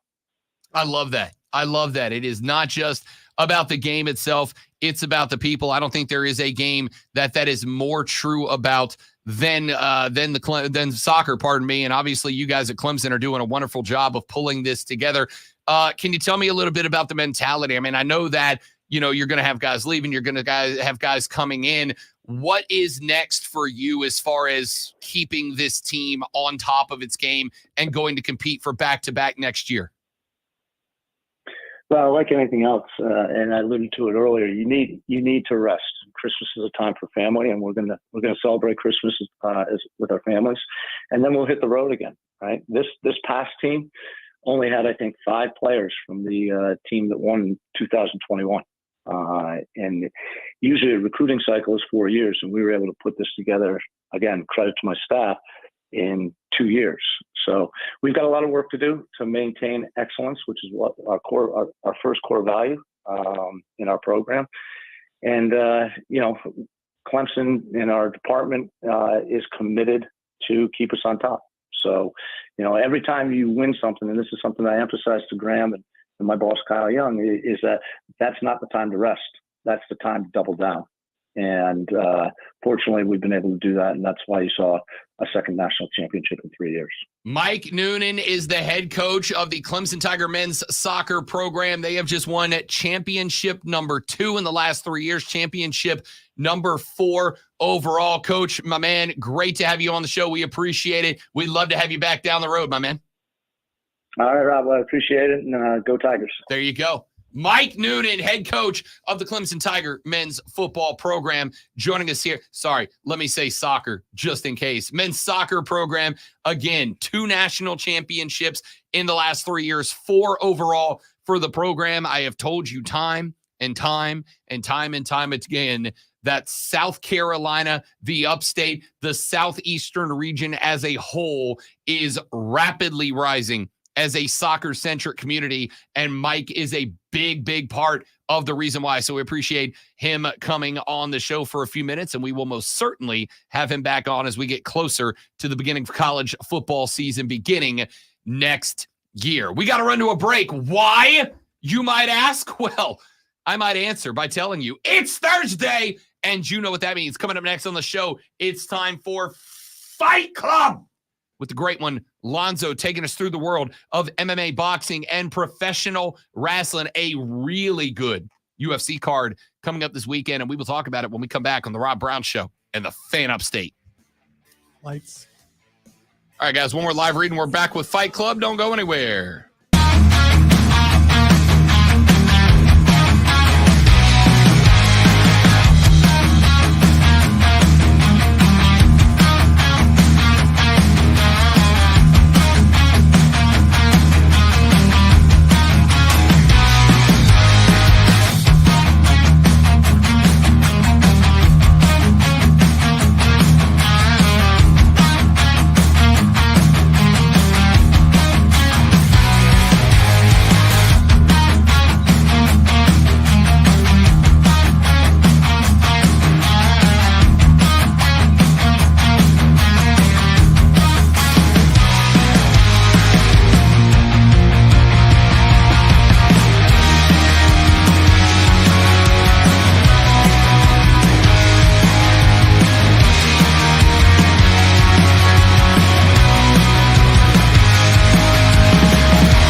Yes. That game was at Chicago, and nobody could figure out why the referees were getting booed the rest of the game for ejecting him. Chicago was celebrating Serbian Heritage Night and tossed out the most famous Serbian player in history for no reason. Amazing.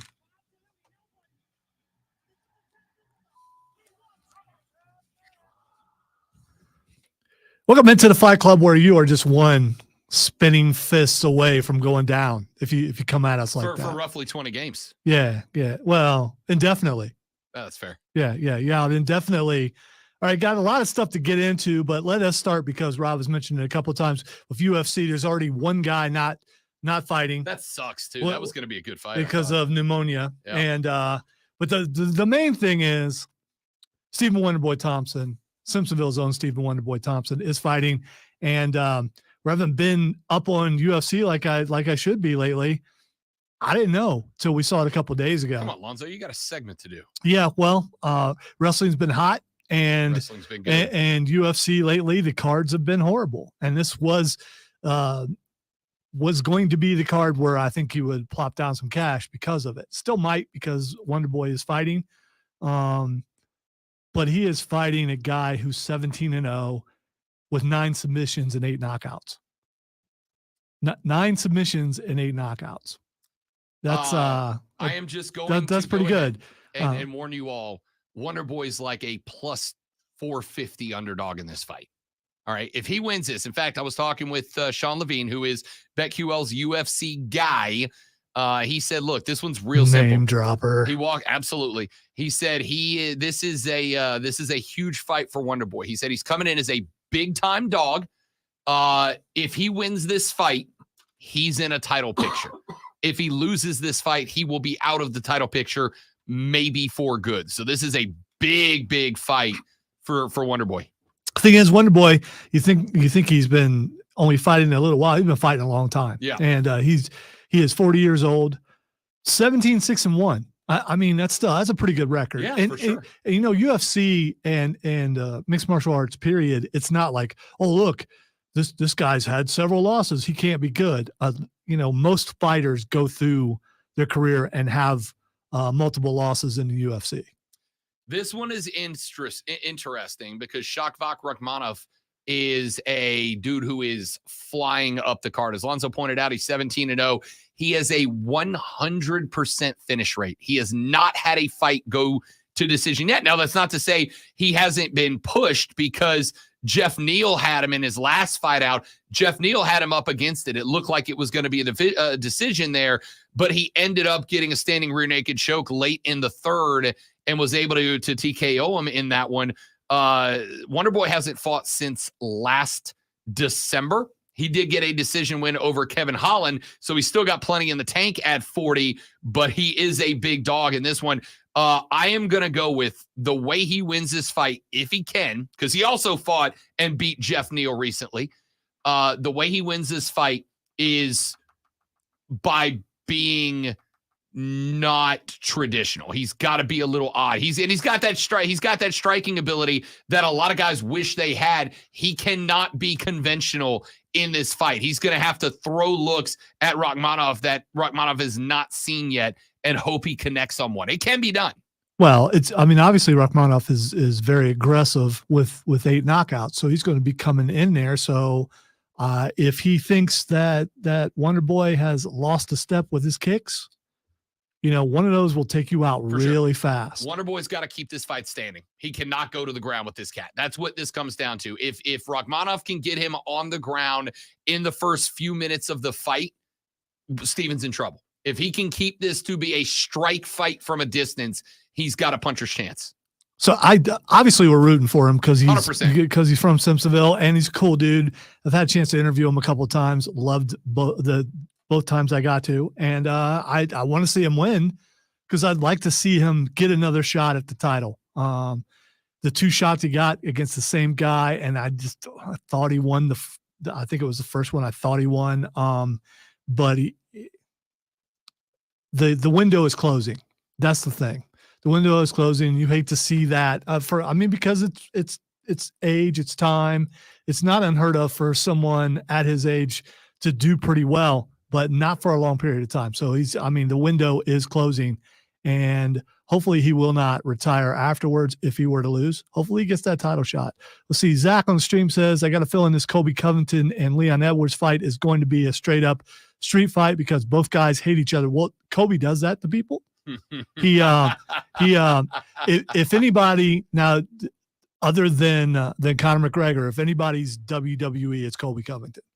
And he's decided whether he is that way or that's the character he plays. He's really good at calling people out and making them want to break his face. That's just what he's good at. Yeah, he is. And you want a showman, whether you agree with what he's talking about or not. And most of the guys he fights do not.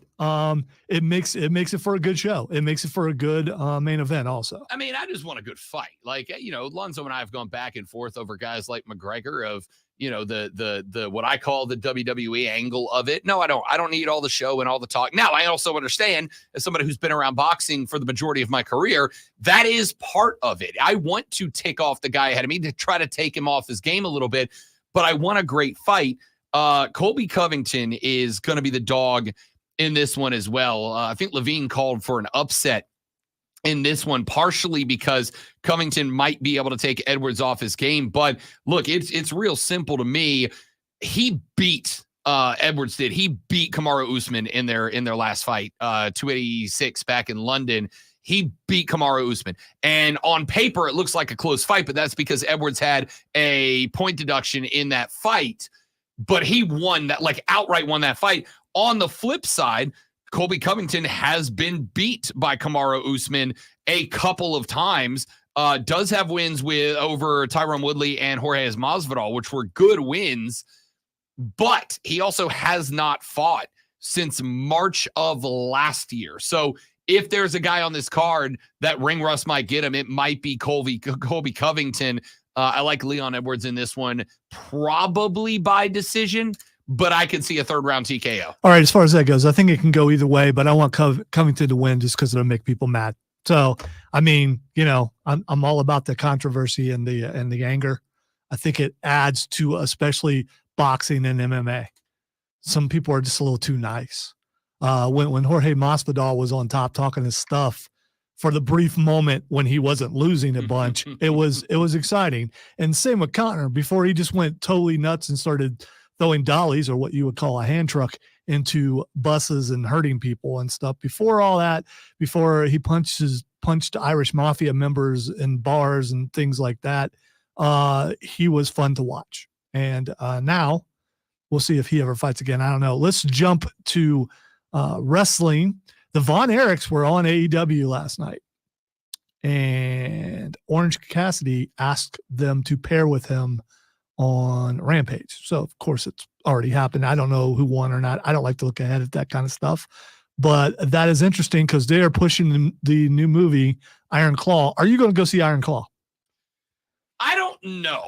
How about just go see it just to see what MJF does in it? Yeah, like I'll put it this way. As a wrestling fan, I feel almost obligated to, because of the history and the legacy of the Von Erichs. And despite the fact that is just as a family, what a tragic story, right? Like the whole thing is tragic. There's very few highlights of the Von Erichs outside of their heyday. Like I feel obligated to do it, to see it, but it's kind of one of those things where I'm like, I'm sure they had to sign off on the movie, but like, maybe just let them be. Of course, then they start showing up on wrestling shows and getting involved in it, which I'm also here for, by the way. Well, they do have a couple guys who look like they're in pretty good shape and could still wrestle. Yeah. So, the family continues and the family business continues. Speaking of injuries and things, supposedly Ilya Dragunov is injured, but it's probably a work. But the guy who supposedly injured him was Ridge Holland. Which is not a great look, because Ridge is also the dude that removed Big E from the equation not terribly long ago. And listen, Big E has said over and over, it was an accident. It was an accident. It was unfortunate. It was a statistical improbability. But at the same time, people are people, and wrestling fans are absolute weirdos. So they're going to hold it against them for the rest of his career, because everybody loved Big E. So if Ilya Dragunov, who, by the way, was like white hot with this run as the Dragon character. If he is removed and it kind of kills that heat off a little bit, Ridge is going to become not in a great spot. All right. Zach wants to know when Roman's coming back to SmackDown. It's either tonight or next week. They advertised it. I saw it earlier on something.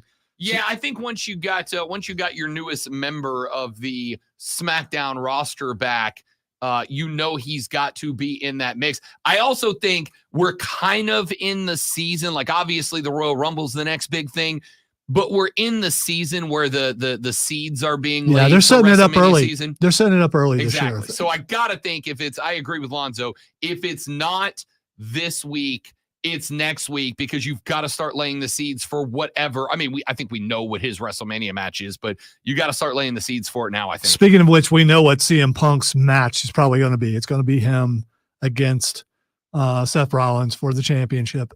The question is, who's the next champion? Who takes the belt off of Seth? Is it CM Punk? I think it's Punk. And now listen, I was going to say we do our best not to fantasy book, but I do throw ideas out there. The very first promo back, and by the way, I think Punk has been pretty pedestrian on the mic since he got back. Like, I think and again, I think that's a result of being on a short leash in his return to WWE. But he has a couple of times said, "A wise man once told me, a wise man this." You gotta wonder if there's a Heyman angle working here, and if maybe they do kind of a double switch there. But it does look like Punk's going after Seth, which is the right move, because Seth was doing shoot interviews on Punk the whole time he was gone. Right. So it's kind of one of those kayfabe bleeds over into real life angles that, to me, make the best wrestling. I think you're going to have Punk take the belt off of Seth. It's going to give Seth a break. I also think what it does long term, you can set up a Punk Rhodes, both of the ex-AEW guys, angle before WrestleMania. And that also allows you, if you have Rhodes taken from Cody, to potentially set up unification down the line with Roman's belts to end up with one. I don't know if that's the direction you split belts like that, you're not going to put them back together. Well, you might, because you got people like Lonzo trashing that belt the whole time it's existed. I don't know if CM Punk gives it legitimacy, but I think you find out how legitimate it is like 2-3 champions down the road.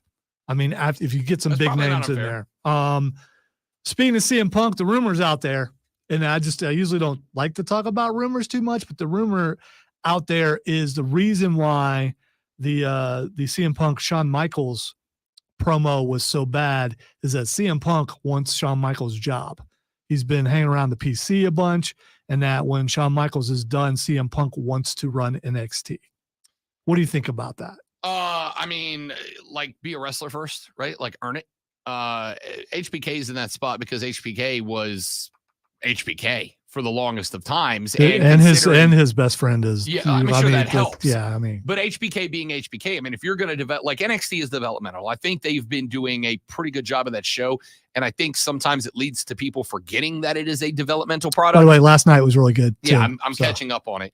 I think that people forget it's developmental because they've got, I mean, like, Braun Breaker's at the top of his game right now. Ilya Dragunov is very good right now.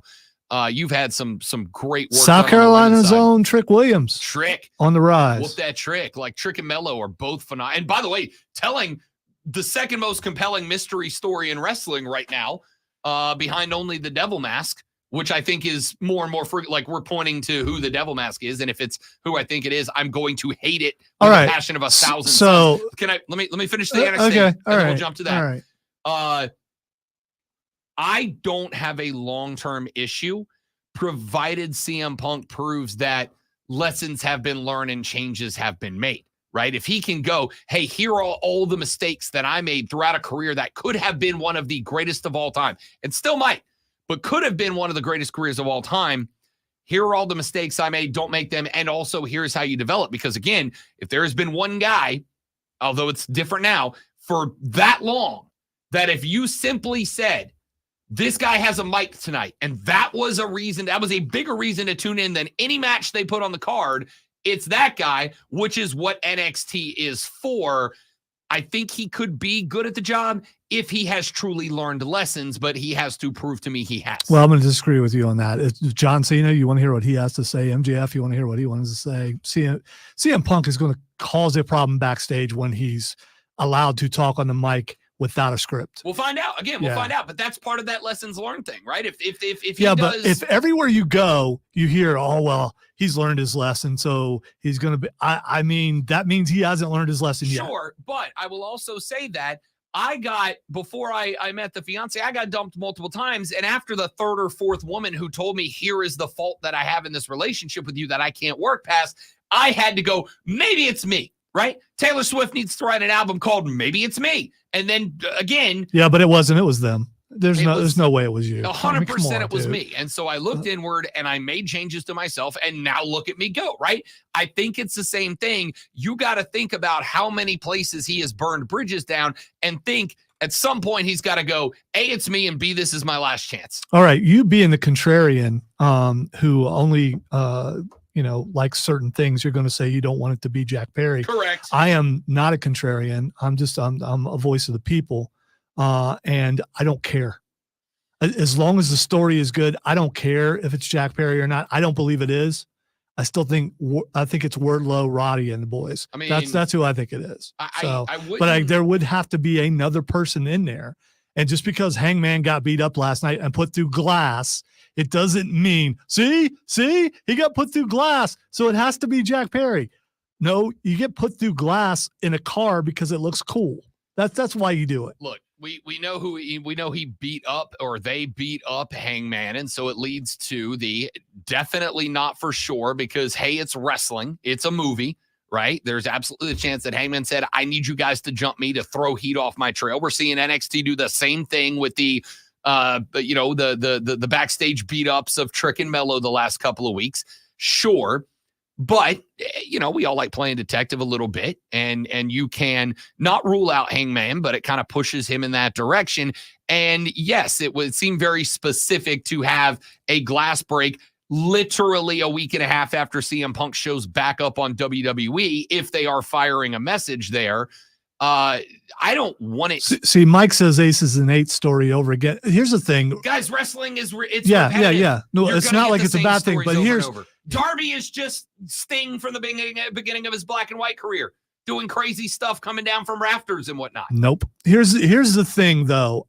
They can put anybody in those outfits for now, and when they decide to reveal, it can be totally different people. And yes, the internet will go, see, they don't look like that, but it ain't gonna matter. I mean, they can put anybody. In the end, when the reveal happens, it might be someone no one's expecting. You know what? It could be Orange Cassidy and the Best Friends. That'd be awesome. It could be them. Not. It could be them, and Danhausen could be the devil. I know it's a different build, but that's the thing. They're all wearing black, and they're wearing black masks. They can put anybody in there, and what a reveal that would be. Yeah, listen, I've talked with local bookers in the past, and they will tell you that one of their favorite things is to do an angle like this, primarily because you let it go, and once the audience starts jumping to conclusions, then you can put whoever you want. Now, you can't put Wardlow in the mask because he's a giant. By the way, but one of the times they got jumped, the build was Wardlow, and then he come out like in a match later with his hair all messed up and everything. So I guarantee you that was him. Doesn't mean when the reveal happens, it'll be him, but it was him that night, I think. Part of the appeal is that, and this is what I've been told, you can throw out red herring after red herring after red herring while the audience is kind of jumping to conclusions and trying to play detective. And then when it's time to take the mask off, you can just make it whoever you want that best fits the organic build there. Yeah, so, and you can change your mind according to what you see on the internet just to make them wrong. That's what I'm saying. If the audience starts going, oh, it's Jungle Boy, and you planned it on being Jungle Boy, but everybody figured it out 2 weeks early and you need a shock there, fine, take Jungle Boy out, and hell yeah, let's put Danhausen in it and make it a Danhausen turn. Let's put Adam Cole Bebe under that and give you a little turn. Let's put MJF. I hope it's MJF. I want him coming out with a mic and going, I told you I was a scumbag the whole time. I told you I was a traitor the whole time. Why would you not believe me? Like, I hope it's one of those guys and not Jack Perry. But the fact is, by doing it this way, it gives them a number of weeks to go, what would be the most shocking reveal? And just doing that. All right, 2 things really quick. Don't want to get into it, but Mox versus Swerve was everything we thought it would be. So definitely check that out, that match if you haven't seen it before. Also, I have a hypothetical because we don't do that. So we're going to do that. Draymond versus Rodman in a cage, no holds barred, in their prime, with Bill Laimbeer as a special guest referee. Who you got? Draymond, because he's legitimately a psychopath and has pretty good form. Okay? We have seen a chest stomp. We have seen a low blow. We have seen a chokehold. We've seen a spinning. The only move we have not seen from Draymond is a setup jab. That's the only thing we haven't seen is a set. If he shows me he can throw a setup jab, I'm just moving him over. He might take down John Jones. He's got every move in the book. No one's taking down John Jones because he probably won't fight ever again. Yes, they are. Cops. Well, that's it. Yeah. Nailed it. That, drug dealers. I mean, there's a lot of possibilities there. 100%. Yeah. I'm going Rodman. I just am because, he's old school dirty. That's true. Ladies and gentlemen, we got 1 segment left. We'll do it when we come back. I'm Rob. He's Lonzo. That's Fight Club. Coming up next, Twitter trending topics. And we call it a day on the Rob Brown Show in the Fan Upstate. Oh my gosh, Rob, it's not Twitter trending topics. It's what the X. What's wrong with you? So many things. But you're working on them, right? I am looking inwards. I am reflecting and trying to be a better person. It's going real slow. Yeah, I've reached that point where I don't care. I'm not trying to be a better person. This is who I am, Either I'm good or I'm not. We'd love to have Wonder Boy on. I've reached out. I've tried to reach out a couple of times and just hit dead ends. So if you can get to him, we'd love to have him on for sure. That'd be great. I'm 100% a fan. He's been on the station a couple of times on a couple of different shows, just not this one yet. So problem is the majority of the hosts and people that have been on the station are not really MMA guys. And so the urge to get them on was not there. McKinney had him on once, maybe twice, but I got to do the majority of the interview because he wasn't into it, but he knew that,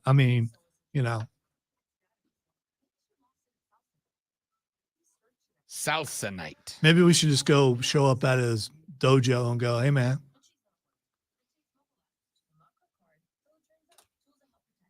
Stop that, Steven.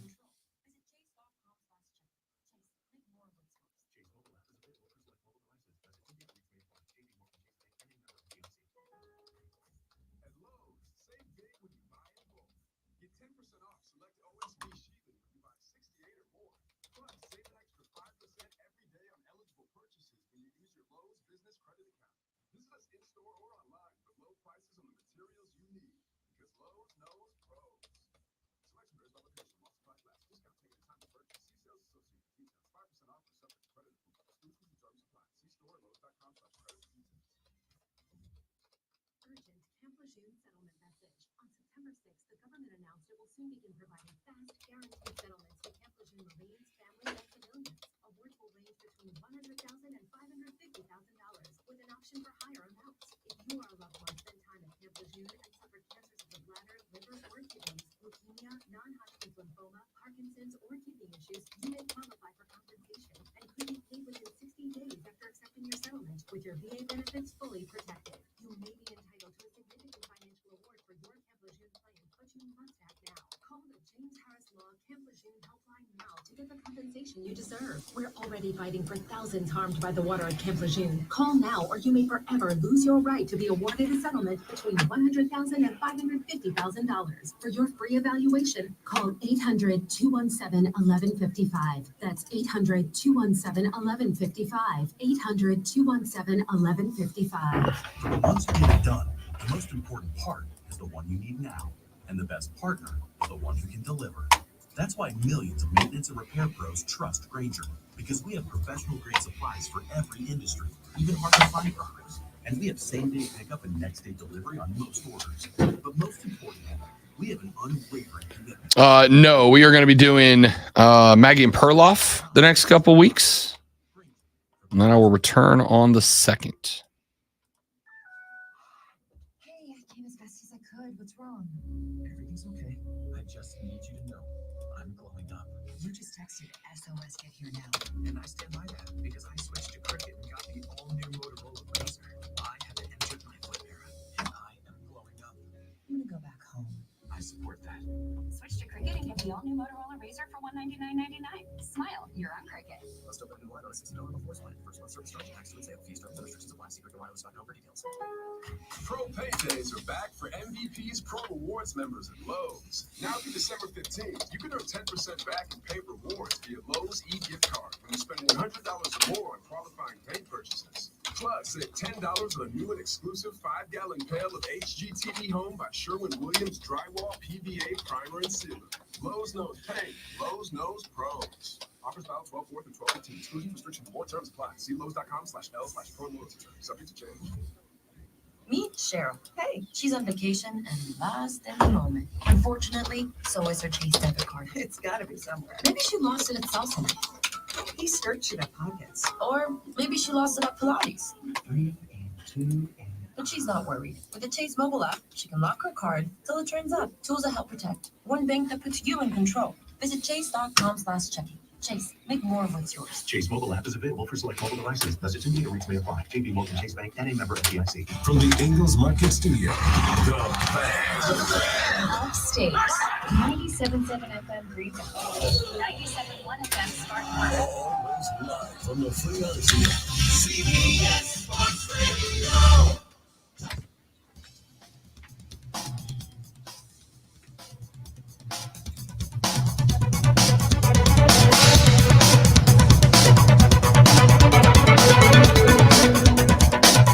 The Rob Brown Show rolls on. It is the Fan Upstate. I am Rob Brown, the great Lonzo on the ones and twos today. Thank you very much for being a part of the radio broadcast today. We have had a wonderful show today. We want to thank Rashad Beard, Emily Adams, and Clemson soccer head coach Mike Noonan for joining the radio broadcast. Enjoyed that conversation with Mike a little bit about kind of the mentality of Clemson. You know what I found really interesting? And I like this. I asked him about the mentality, the makeup of the team, especially when you've got arguably the most diverse sport on just about any campus in soccer, right? You've got guys from Senegal and Ghana. You've got guys from France and Spain across this roster. And he said, look, at the end of the day, there are two things that I want. I want everybody in this program to keep a focus on education and family. And I want everybody in this program to keep a focus on community, on understanding that different people come from different walks of life and different cultures and different backgrounds and different religions. And at the end of the day, if we are going to succeed, all of that has to be something that is a part of someone's identity, not their identity. And I thought that was a great take. I thought that was a great interview with Mike Noonan. I want to thank Mike for joining the show and the fine folks over at Clemson for helping to arrange that interview. Glad to have him on, and we will do it again as we get closer to the start of next year's college football season. And by football, I mean soccer, just to aggravate people because it makes me laugh. Not that I would do it intentionally. Speaking of soccer, Lonzo, before we get to what the X is going on, the U.S. have a couple of games in the Copa America coming up next year. They will be playing one game against Panama in the ATL. They also have a friendly about a month out of that in Atlanta in preparation for that. And should the Americans make it out of the knockout round or out of pool play and into the semifinals and knockout round, that game is taking place up in Charlotte, North Carolina at BOA. What are the odds that I can get the great one to a Team USA soccer match before the end of 2024? 0%, 50%, 80%. Dude, I'll go just about anywhere with you if I have the time. but the majority of the things that you would like me to go to happen on one certain night. Game's on a Thursday. We both take off on Friday. Yeah, I probably won't take off on Friday. There it is. But there it is. I'm trying, ladies and gentlemen. Please know I'm trying. Okay? Just quit asking me to go to things on Saturday night when you know I can't go. I just told you once on a Thursday and you said no. Maybe that's the real reason why you're asking me to go to things on Saturday night, because you know I can't go. And now the Rob Brown Show presents Twitter. All right, time to ask what the X is going on. And then Rob will tell us why. I can't wait to hear what's going on with this one, because I did not look it up. I just saw it was trending. The first thing Xing, yo, is artistic nudity. Listen. Are you willing to click on it? Because I wasn't. Yeah, I don't care. It's my computer. Well, no, not really. Okay. But on my other computer. Listen, I think we've hit a point. Oh God, I'm about to sound so pretentious.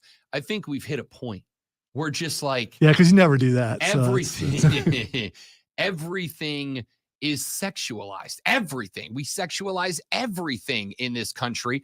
If you lose the ability to appreciate the beauty of what the human body is and is capable of, I feel bad for you, man. I have seen sculptures and you should quit doing your hands that way while you're talking about artistic nudity. I'm just saying. Sculptures and pictures before that, just like it makes you take a second and appreciate the process that has evolved us into what we are and what we are capable of. And also, if you click on that, you're going to see naked people. So have a great time. Yeah, probably shouldn't do that work. All right. The next thing that's Xing is Jonathan Majors.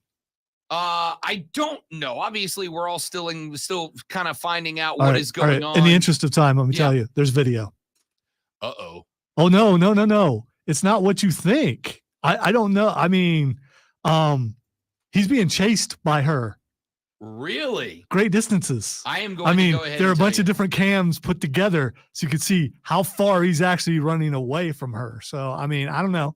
I haven't listened to it, but I've only watched it a couple of times because it keeps popping up on my X feed. But yeah.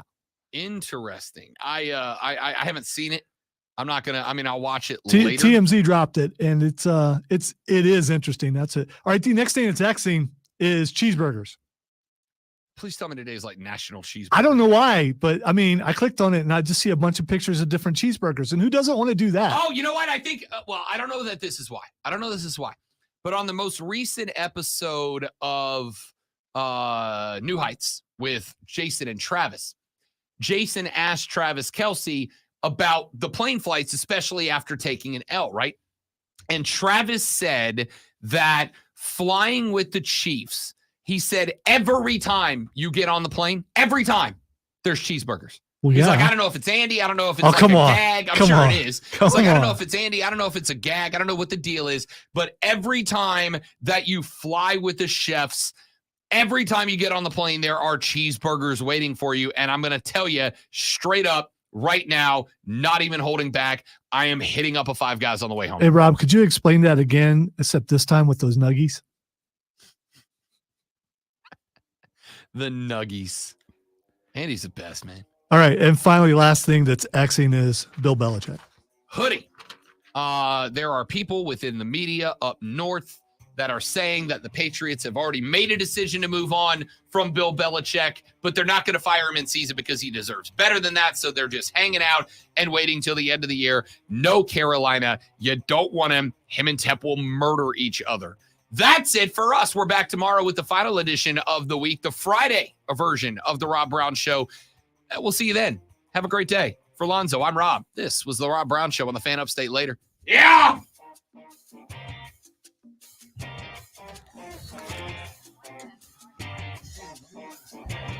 You got to watch the video. When you Nailed it. I'm going to. When you go in there, it's Go cut commercials. I want to hear the audio though. If there's audio, and actually read the story. But all right, has anybody else watched the Godzilla X Kong trailer? Yeah. And how do you feel about it? Oh, little Kong is so cute and fake looking. Yeah, just fake. yeah, I think it's No more kind fake of. than Kong looks. I don't know. So, I mean, I've liked the movies so far, and I haven't watched the Apple series like you have, but I like the movies. I'm intrigued by the direction that they're going with the whole monster universe, right? Because Godzilla, the first one, which I thought was really well done for what it was. Godzilla, the first one, had a lot of interaction with human antagonists. Godzilla King of the Monsters kind of focused on the story of the humans, but did, I thought, a pretty good job with a couple of good monster battles. Godzilla v. Kong utilized the human stories as a platform for some big-ass monster fights and not much else. And then this one, I get the vibe that it's going to be even more of that. It's going to be like the humans are really only there as kind of a way to put the camera on one and have them explain a scene, as opposed to like be the platform. Like, because there's that one spot where there's the big claw mark on the wall and she goes, "That's not Kong," right? And it's like, all right, well, you have to have a person say that so that the audience can go, oh, okay, there's something else out there. But I think the way that they're doing it is to start focusing on the monsters, which I'm fine with, but that also means that you're about to get to a point where these movies are just set up for come watch big monsters fight. In which case, awesome, I'm in. I like big monster fights between big monsters. That's the best. But does there come a point where you've seen enough big monster fights, right? But I think it's dope. You got Kong with the Transformers hand, which I think is cool. I'm interested in how he gets it. I got an idea. You've got Rose Godzilla, and there's a lot of people getting mad because, like, Godzilla's got longer arms in this movie. He runs in this movie, whereas every movie leading up to this one, it's traditional Godzilla, and that he just plods along. But I rewatched Godzilla and King of the Monsters. What if it's not Godzilla? No, I think it is Godzilla, but they make a point in both of those movies in explaining how Godzilla keeps powering up, right? Like he power in the last movie, literally he powers up, and they talk about the fact that he's powering up and how his radiation breath is powered up, etc. So I think you're just getting consistently powering up Godzilla, whereas the humans have to power up Kong to stay on scale. Because Kong and Godzilla fought to a stalemate in the last one. Actually, Godzilla technically won over Kong in the last one. So if you power him up, you've got to give Kong some help, or else it becomes Godzilla and also Kong's here, which is kind of boring. Any hoodles. Just some random thoughts on a random trailer I randomly watched yesterday. All right, that's it, kids. Thanks for hanging out. Hope you enjoyed it. We'll see you back here tomorrow. Have a lovely day. Goodbye.